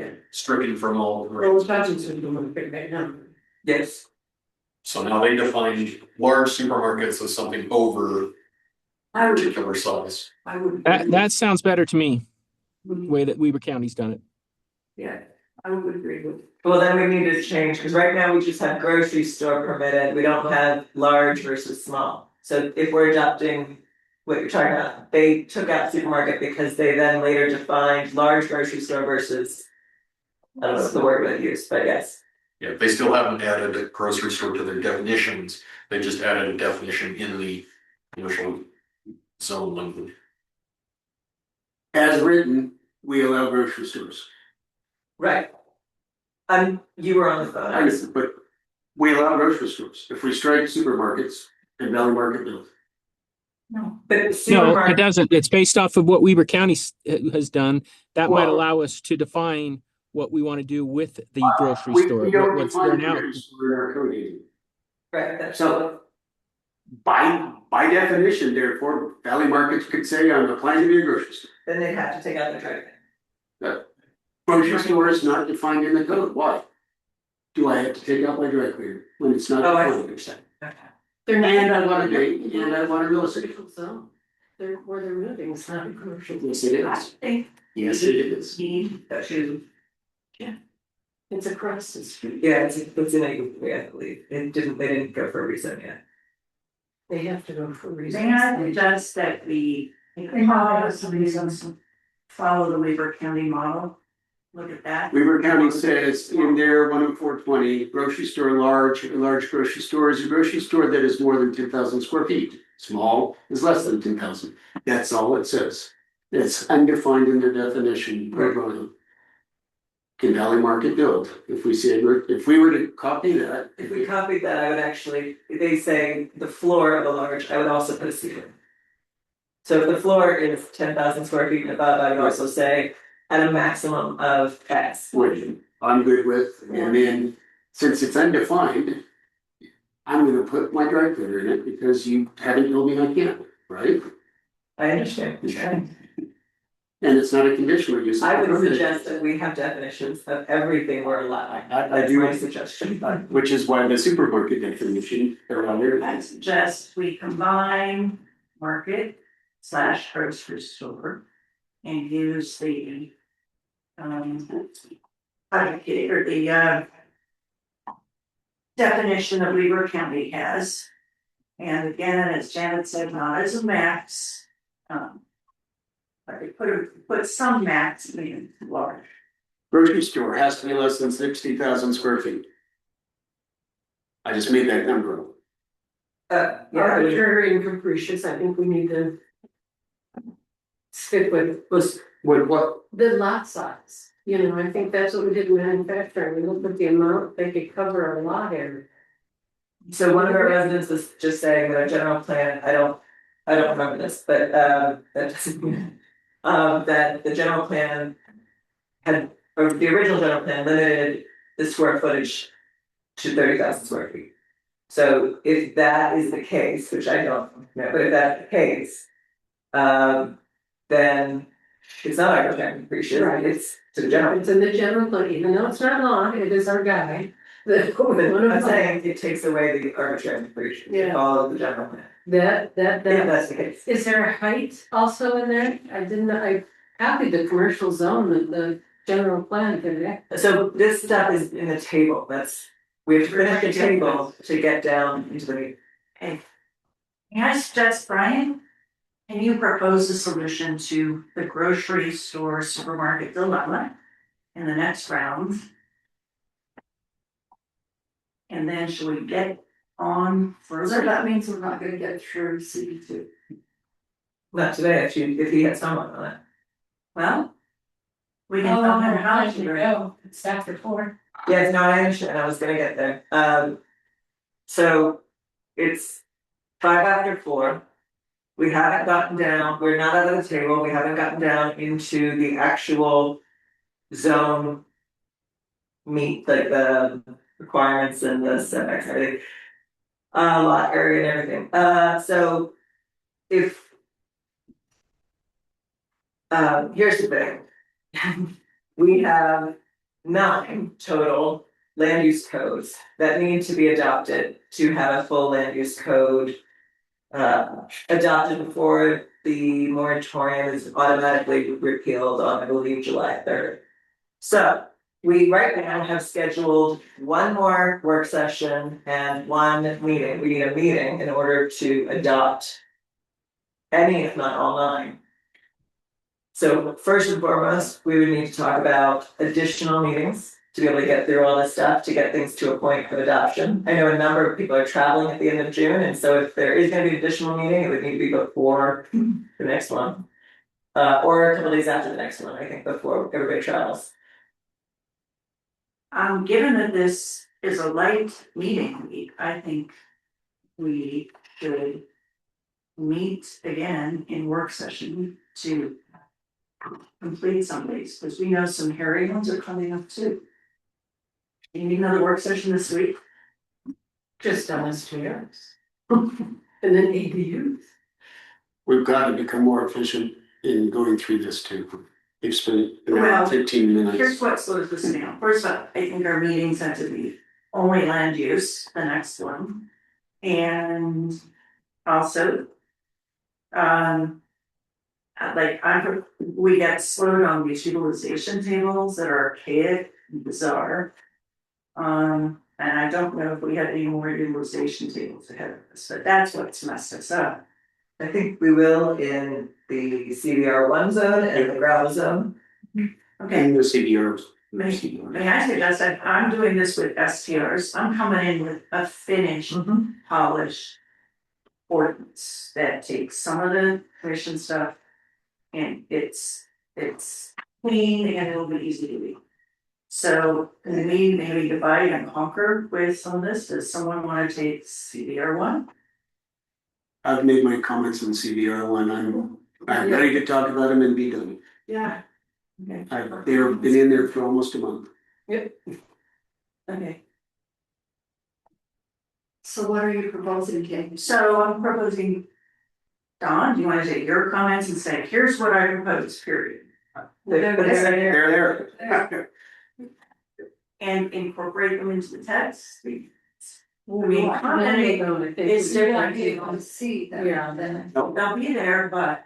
Nope.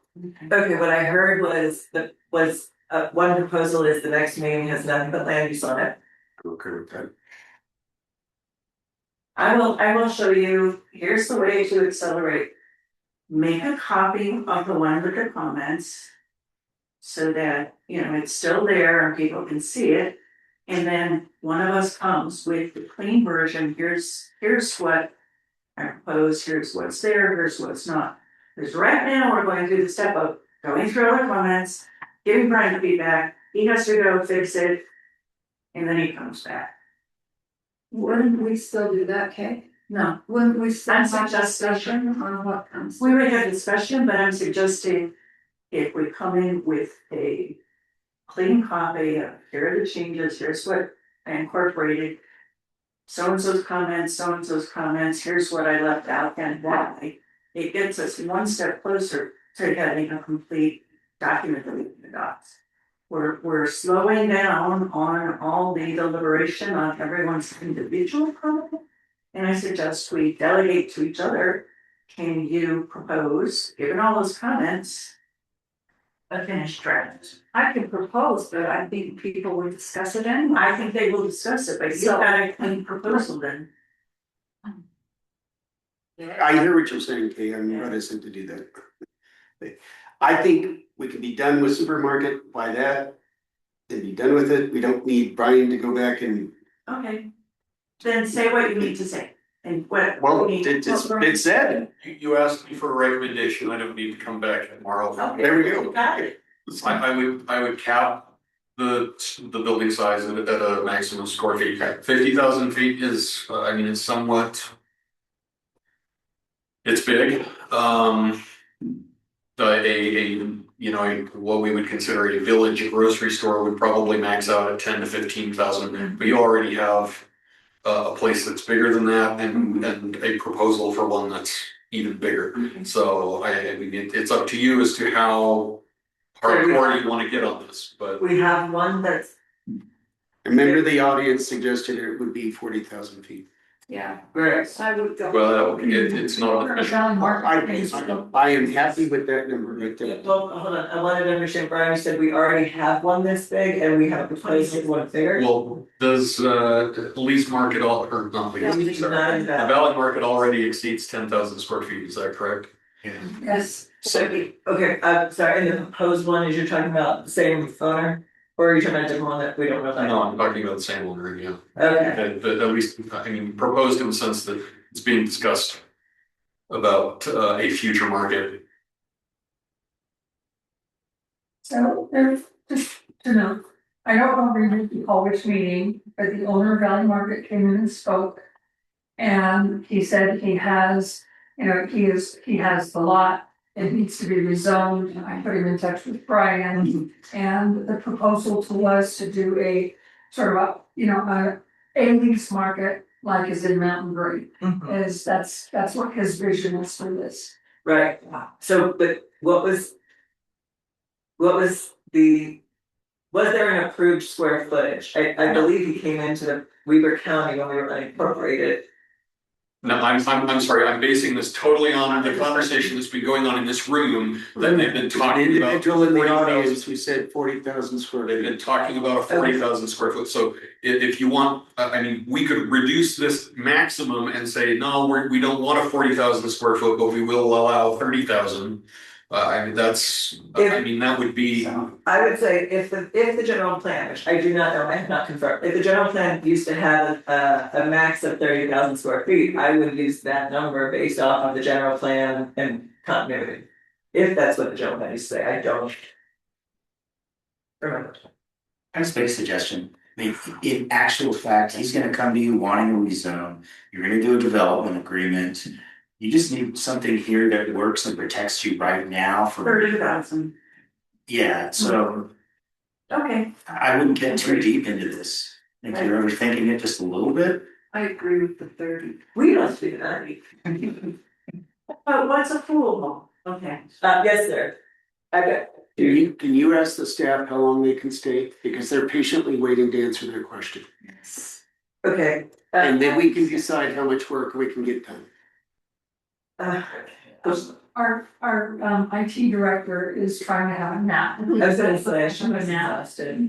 Maybe she could just go out in the car and have a nap, but I don't know that you need her out of it. Well, does she need to go home? Yeah, they should to go home. And you guys go in, so you guys go up, Yeah. it's all right. You want to do that? Cause I think you need to get home, but are you safe to drive? Do we know what to do with her equipment and her? Cause I can, yeah, she'll just land in the office again. Cause I can drive. I did the same thing that I did last time. Okay. Okay. Yeah, I can drive you home.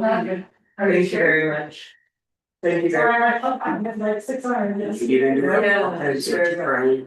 Okay, that was, okay, sorry, my brain is going a little because we interrupted one to go to another, then interrupted that one back. You wanted to finish the supermarket and it was being changed. I've got 2 council members that say 30,000. We need a third. I'd like to see the general I plan. guess to ask our planner to pull up the general plan. Good, thank you. Cause I'd like to see that, if it had that number, then, Yes. And we would, then we could. and then the mayor, you have comments and questions later in the document about setbacks, et cetera, right? I did during the transition. If they're still in there, that's great. But yes, Then we'll get to them.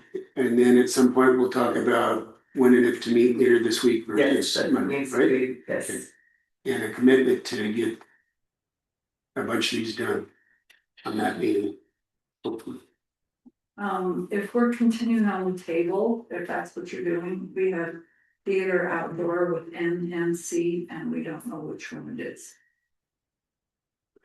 That to me is a drive-in movie theater. No, it's whether it's no or conditional, which one is it? I can't figure it out either. It's always the second one. The first one was the original, as I understand. It starts after all this stuff, and the second one is the So there's. recommended. So I would say it's a recommended outdoor theater. Or you But can it's put it in a not park. drive-in. Yeah, you put it in a park and you blast it like they do at the Capitol. Let's make it.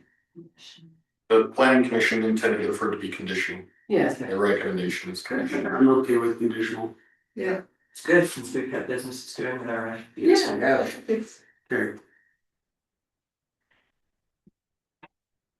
So am I allowed to just delete that? Who's got document? Well, he's- Is it? He does, but, well, I just struck it out. That's Okay. free. Because he's now looking at general. plan.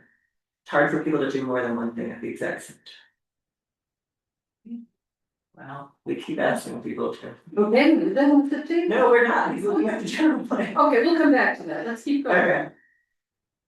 Special regulation. I like how upholstery shop is permitted, no longer permitted, but it is permitted. Mhm. Okay. All right. So now we go down while he's looking at the general plan. Is that what's happening? Mhm. So we're in special regulations. They made a suggestion to eliminate the asterisks. Yeah. Commercials in car wash, I thought. Yeah, so A manufacturing uses, they're gonna change, yes, car wash.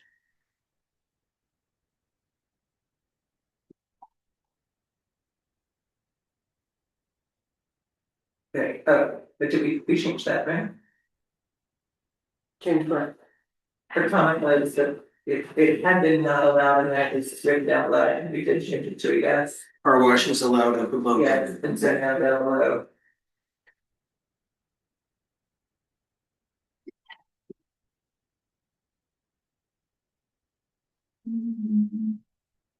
Okay, so that's. So can I delete the comment? I'm trying to, but my computer is not working. I think we got it deleted, okay. I don't see CV one, that's because CV one, it was replaced, CV one doesn't exist anymore. Yep, I learned that. I'm going to delete your comment. Okay, now down to 3. I don't see any comments to down. Where is it? A 5, so there is a change from 10 feet to 5 feet under complete street. Section 1, under B, for portions of a lot's frontage in the commercial zone where a complete street is not required by this subsection C1. A, it used to be 10 feet, now it's 5 feet wide sidewalk is required. As prescribed by the planning staff after consultation with the. Is writing things with the County engineer. city engineer, I see where it is. Alright, I'm not doing it for you. Okay, so the reason I'm guessing, why are we changing it? If there were sidewalks had a foot, we talked about it before, had a foot designation. What it was 4. What? No, it was the 5 and 5 or the, And 4. That was in the pathways. right, so this is saying. In a commercial zone, you want your pathways all to meet up, don't you? Mm-hmm. Sure. I mean, They did use. and then it says, but so in the commercial zone where a complete street is not required, I don't know what a complete street is not required means. Yeah, why would it not be required? What does a complete street not required mean? Is that like it goes into a dirt road?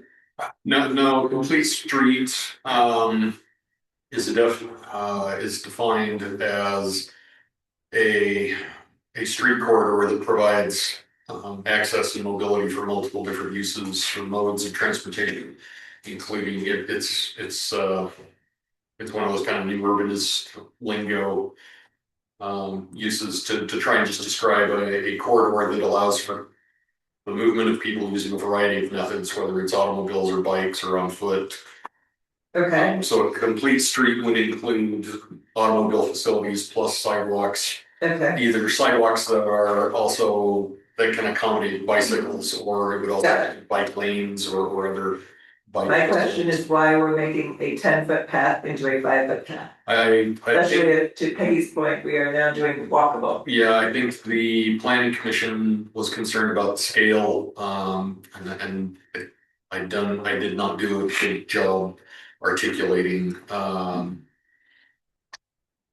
or illustrating to them just what the difference between 5 foot and 10 foot is. My opinion would be to keep it at 10 feet.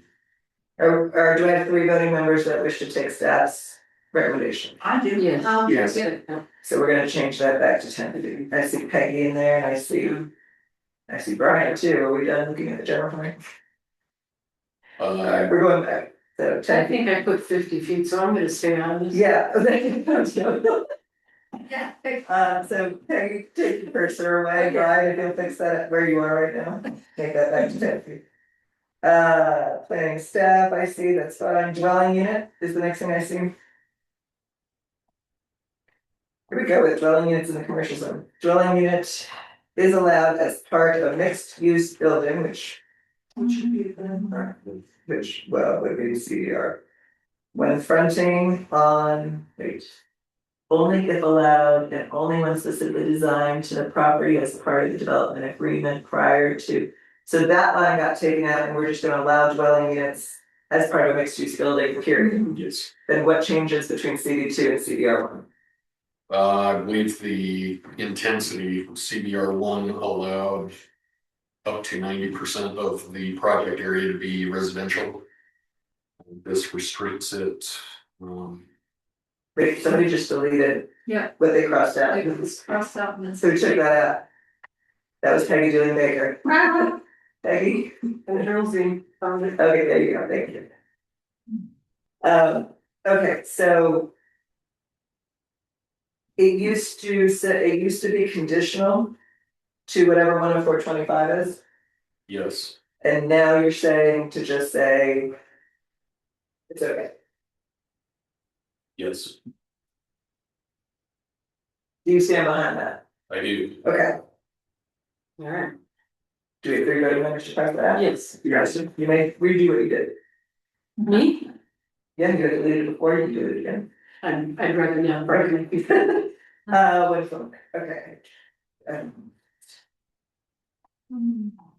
I just wanted to get to where it's set back, sorry, that's, okay, the building shall not be, hold on, this is dwelling units, the building shall not be set back any greater than 20 feet at any point on the property line, the building shall be subject to requirements. In one way, those are the standards.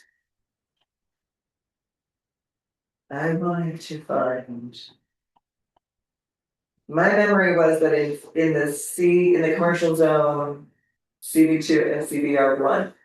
My memory was that the buildings didn't have there was 0 setback, I didn't, that's what I did not like. Oh, yeah, it's down here, I couldn't find the front setback on one of these, it's in the charts down below, isn't it? After all this text, it's 104.25. Oh, that's what that just refers to, we just deleted. Yeah, that's the standards. 104 is the zone, 108 is the standard. 104.25 site development standards. is what So it it is says. the zone, 108 is a different standard. Was there anything? Storage units be designated by an architect and shall meet design firms with it. So we struck out the requirement of an architect.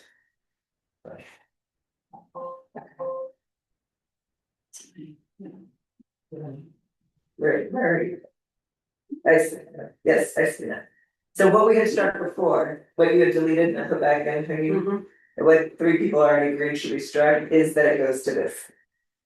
But Brian said he stands on it, so that, But there's nothing there, so. oh, yes, So set minimum lot area, minimum lot width. Setbacks. Yeah. Yard set.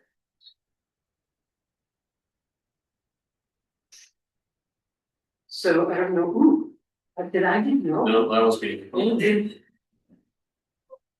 Says none except 50 feet from the center line of the street as determined by the city surveyor. On arterial report. So the way Weaver County had it written was that there was no setback there was no minimum setback for a building unless you were on a larger street such as an arterial or a collector, in which case the setback would be 50 feet from the center line of the road.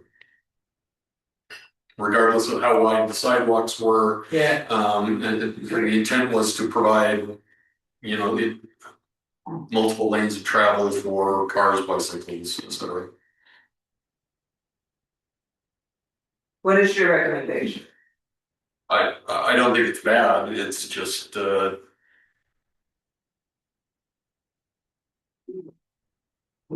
my word. it would mean that on a smaller local street, which would typically have a 30 to 40 foot cross section, you could have the building right out to Right, the curb if you want. right, which, I mean, the intent is to create those small pedestrian oriented spaces, intimate, an intimate feel.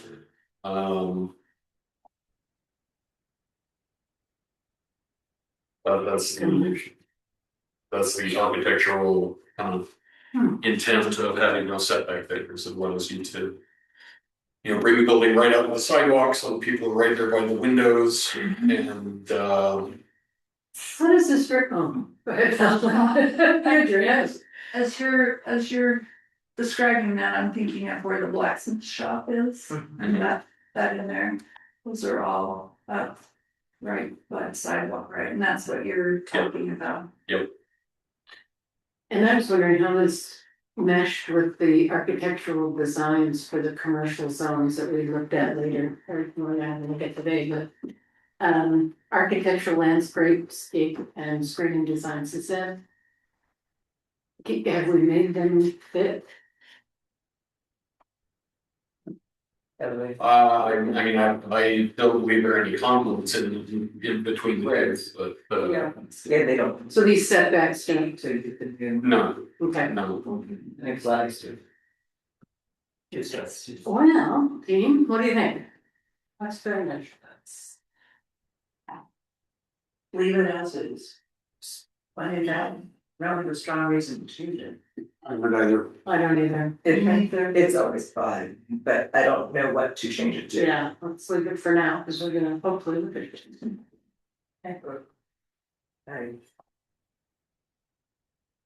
Done. Just for the record, I would prefer, if there are no setbacks, then I would want limited in height, so to the point of Councilmember Shaw. The blacksmith shop and where the iPlace is and all that stuff now, it's all one story, and it's right up on the street, when you have a 35-foot tall building or 40 feet, I don't remember what we had talked about last time, it's right on the street. It feels very imposing, and it blocks the views, it doesn't, so to me. I either set it back and let it go taller, or you can have it on the road, but like the one story of the blacksmith shop and all of that. Yeah, here we have a limit of 35 feet, it says building height maximum 35 feet. Right, those buildings, that's 2 stories, Yeah, right, so it's not fun, so. no, but that's what's in the code, so. So, think about it, always like this. I agree, Brian, could you write that limitation in there? If this is the setback, it shall be limited to 1 story. Could we get this crazy back forth thing going on in the street if we did that? I mean, I think we should go one way or the other. I think we should either give it a little bit of a setback, because the architectural one said it should fit the valley. Design and how we want it, the landscaping around it, so I think we can go with a little more of a setback. Does they're calling it Pilates. So That building that's right there. Uh-huh. It's 2 stories. Is it set, does it have a setback, because it's got parts? Yeah, I don't know with the parking, how we count that, so that would be a question for Brian. that's all it's about. Oh, We don't parking. allow that parking. The parking is kind of crazy too, but I think, depending on from the center of the road, I don't know where they're counting the setback. Well, that was a different zone, that was form based, and this is, and now it's rezoned into SCU two, but they're not figuring non-conforming, I don't know the difference between the two right now, but. But I would not avoid that. Is there any agreement that if there's no setback, we limit it to 1 story? I don't believe it's written that way, but you can. I mean, I'm opposed to that. Yeah, how do you feel about 1 story or 2 story? Can you define it as 1 story, or is that you can do it up to 50 feet, but it only has 1 story, which has really high ceilings, like, do you need to put an actual height limit on it? Or is 1 story? We can do either way, yeah. This is our supermarket zone too. No, it's, we did approve the supermarket. So, I mean, there's other buildings, I don't know, what would you recommend? I don't know, just. You know, setback. I mean, taking into account your concerns about scale, I think, 2 story and 0 setback would probably be the maximum, but if that is, still uncomfortable, then, That's what I said. still leave the maximum of 15 or 20 feet, and as we get into the architectural standards chapter, we have a phenomenon where you may have a flat roof at 15 feet, but you also have a stand-up wall on top of that roof. The gable, that was in the form base. Yeah, well. I'm just saying, like, that was called out before. Yeah, but for example, the market over by the Chevron. Has one, and they're typically 3 to 5 feet high for safety purposes in case you've got somebody up working on the roof so that they don't really fall. They also provide screening for air conditioners, industrial equipment on top of the building, so. There are exceptions for those within the code, but also they can make the building feel taller. But I think we should do one or the other, okay, I think. If we do a mix, it would be a little tricky. But we're gonna redo the whole thing, so I guess I don't know. To be consistent with what you guys have been doing in the past, if you don't have the problem, you leave it alone. I thought I was the only problem, it sounded like, and I'm not a voting member, so. You have proposed. I don't know what it should be, because it shouldn't be, Janet is Right. not an engineer, and Janet just decided. Right, So that's why exactly. I don't have the expertise to give a number, I don't like it being a 0 setback with, 2 stories. with the 2 story that's written in there, it's bothered me from the beginning. That's just my opinion.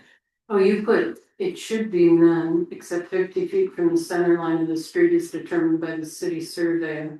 Brian, is that your recommendation? well, that was the language that the county used. Oh, There gotcha, was I should have just pasted it straight Yeah, back in. okay. But gotcha. Hey, I'm not understanding your comment about having it. Yeah, I'm not Back and either, forth. because Well, if you have a block.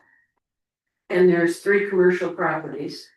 One wants 0 setbacks and 25 feet. The One next one story. wants, yeah, the next one wants a big 2 setback, story. yeah, and then back to the front again. yeah. So you could have different, or they could all be the same. I don't know if that's nice or not. So I'm not an engineer either, I'm just saying. Inconsistency will lead to inconsistency. So, Or it could lead to.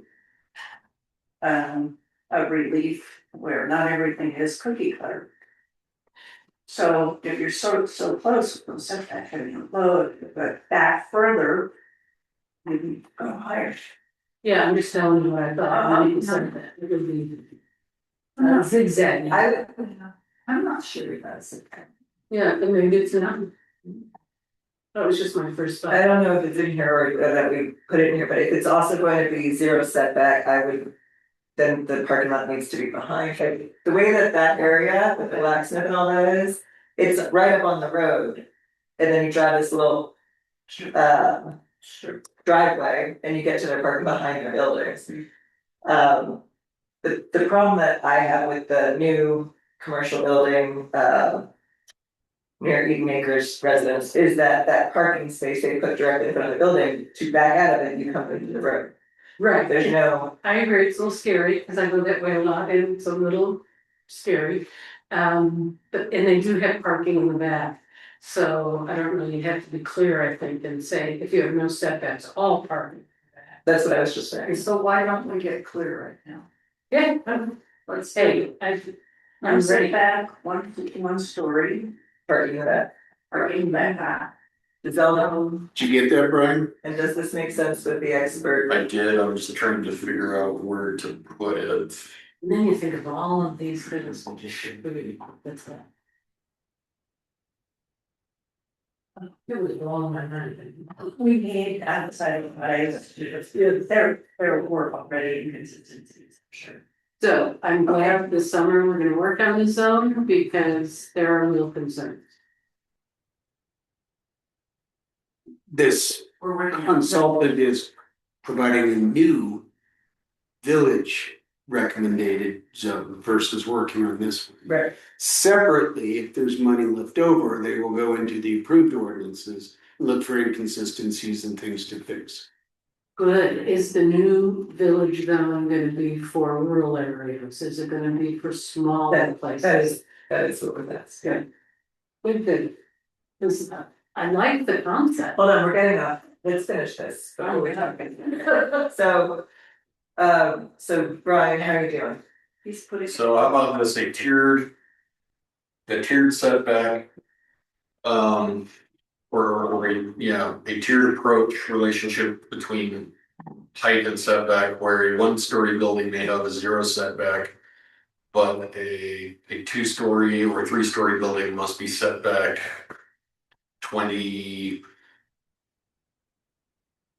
10 or 20 feet. I'm trying to think what's a good ratio here.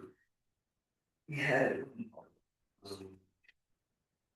I'm gonna guess it's in the form base, but still with the county where front row was 35 and then as you went back, it was like 40 and somewhere in there 50 came out of something. Yeah. Height. Yeah. Height. Well, so right now your maximum building height is 25. There is that, I right, don't know if that necessarily, and that's a good 3 stories, I don't know if that needs to change. But say if the building was 2 stories tall, maybe it's a 20-foot setback, and if it's 3 stories tall, it's a 30-foot setback. yeah, 10 feet per If that's story. your expert opinion, I'm fine. It feels good. okay. My architect senses are tinkling, so. Okay, there you go.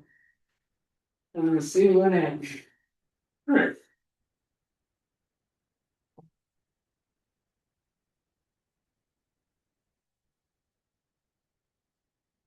What did we end up with in manufacturing? Cause I see here the maximum lot coverage is 60%. What did we do there? 6-0. Okay, so we mentioned it.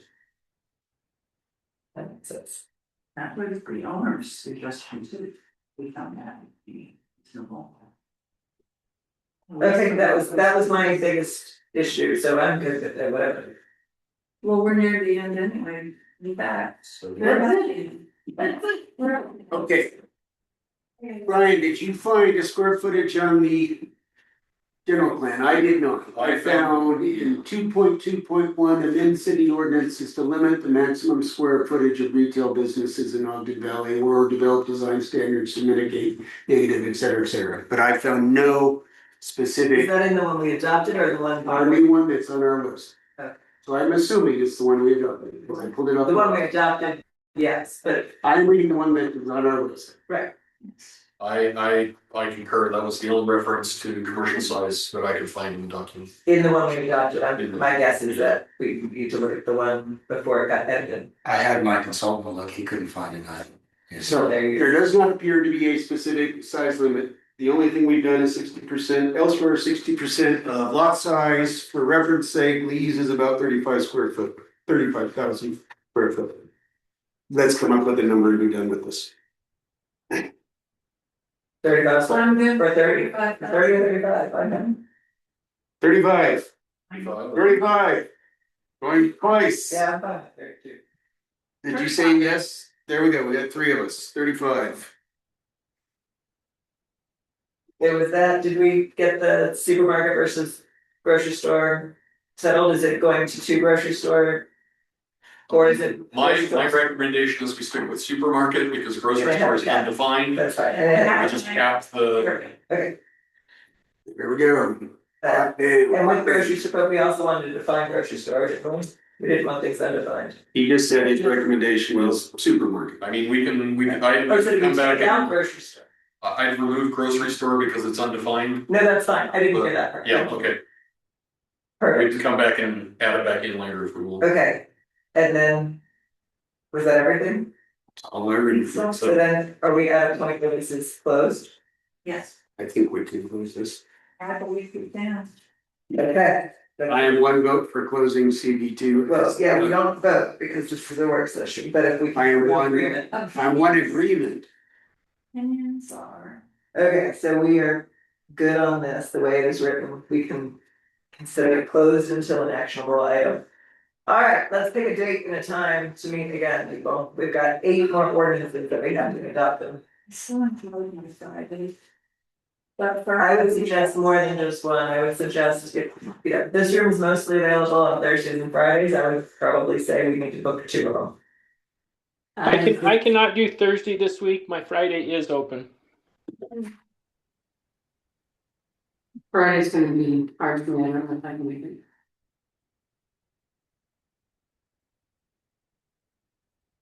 Okay, we do need a quorum in order to even have anything. I'm available in the afternoon on Friday. And I'm available, well, I've got city office duty Thursday afternoon, but we can close the city office and get it done. I'm good anytime. Thursday or Friday. Thursday, that was not Thursday. So hold on, I've got. Councilmember Booth and Councilmember Shaw are no for Thursday afternoon. But were the others, two, we could still have a quorum, On good Thursday. or what are you looking like? I'm good Thursday. And Hickory, you said Thursday afternoon, which the office hours are technically open, we could put a sign that says come to. Mhm. That's a quorum there for Thursday afternoon, and then how many people were available on Friday? Maybe. Only Or more. we do 11 to 2. Let's do it, let's. I'm available. License first thing in the morning, I mean, it's like that's the day. and- Yeah. Yeah, I'm not available until 11 on Friday. But I don't have to be there, others can make it warm. I'm good Friday morning. What time are we talking? I don't tell me right now. You want to start at 11?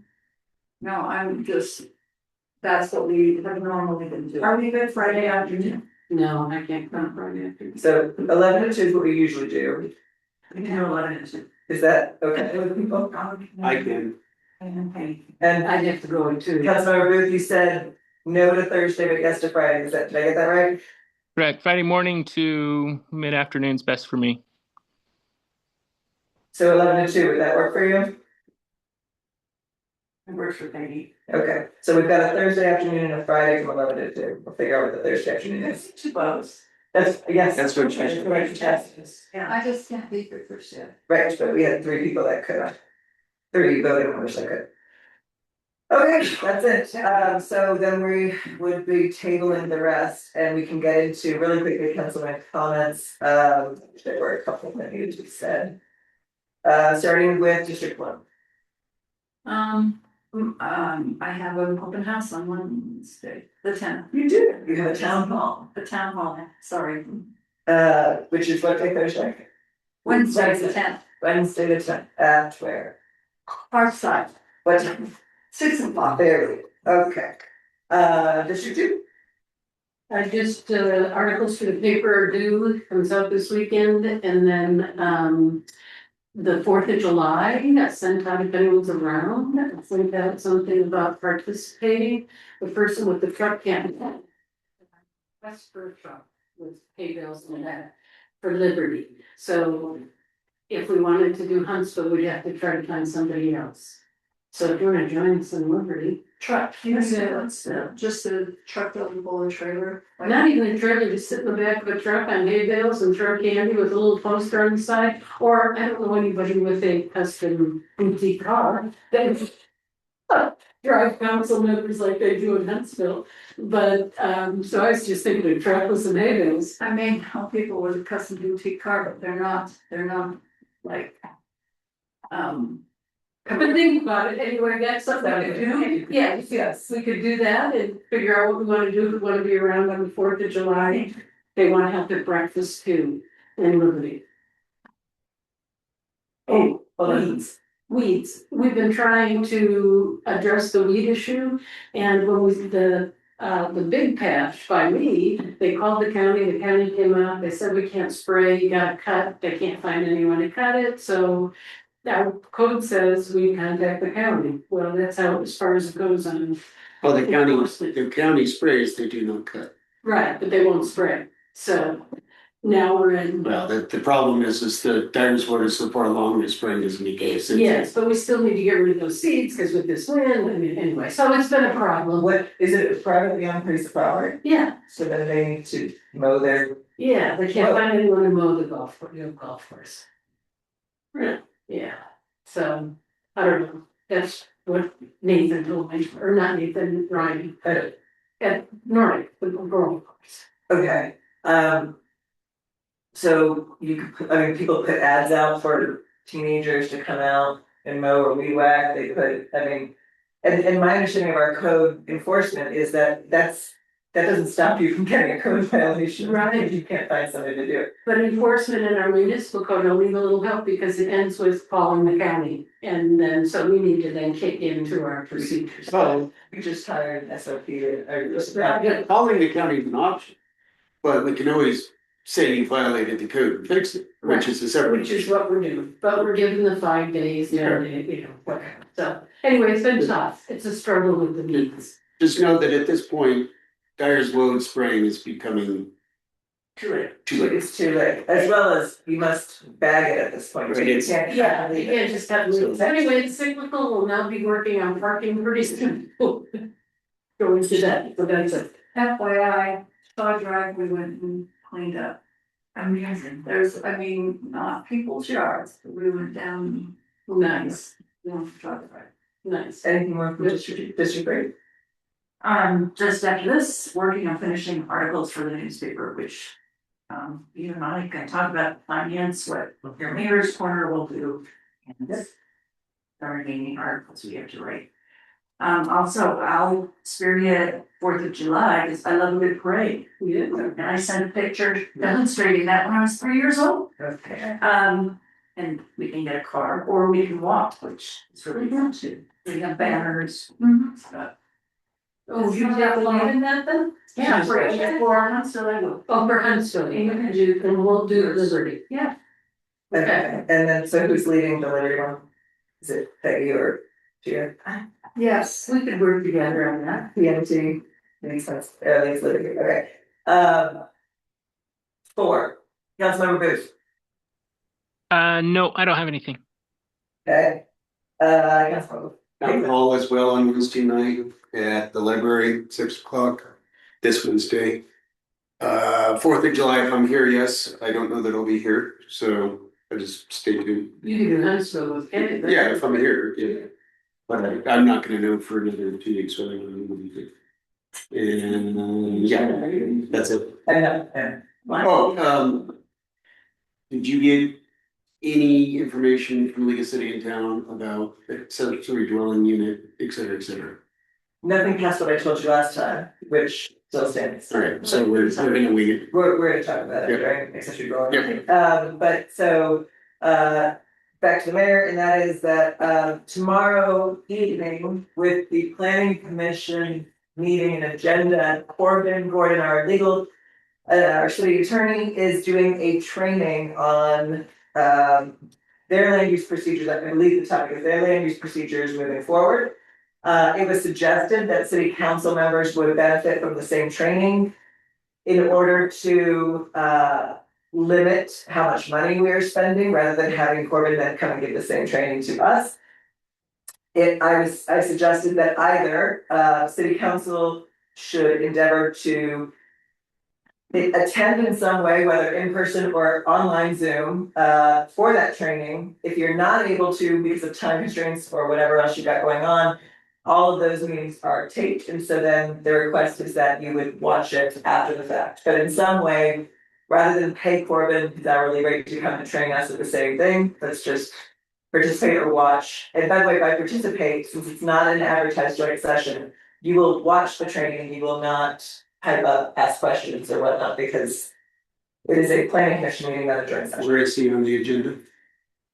I think he's number 3. I don't. The agenda's been published, right? What time is the meeting? It starts at 6. So Then they sent the Zoom. the Zoom is out, everything's posted, it's tomorrow night, you can zoom in, you can watch in person, but don't type up, in either of those places, or you can watch at I may say, it's not possible to ask a question. only if they allow them to come. But it is not, We're not discussing or advancing this. and technically during the agenda, since it is a meeting, not a work session, they have a section for public comments. And it's at the beginning of the meeting and it does not include throughout the meeting.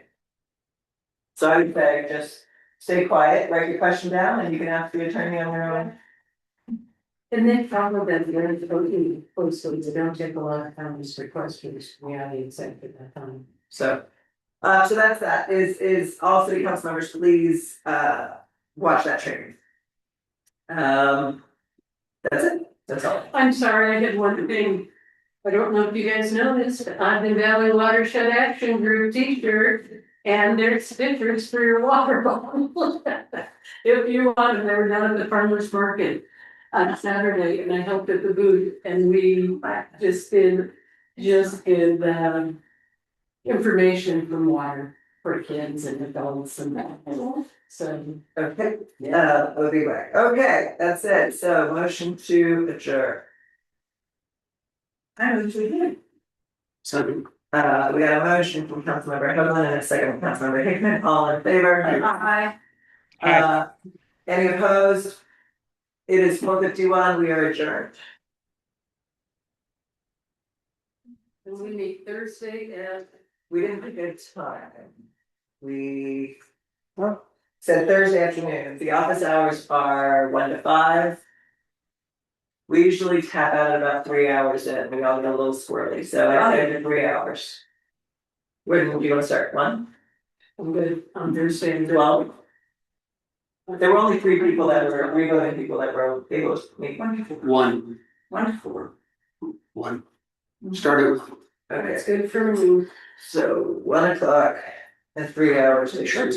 Thank you, you're designing. Okay. Then you have to go to the office. You won't mind. Alright. That's it, kids. That's all she wrote. Councilmember Booth, you're still on. Thank you for joining. And Feel better? sign up for July. I did. I sent him a text. I don't.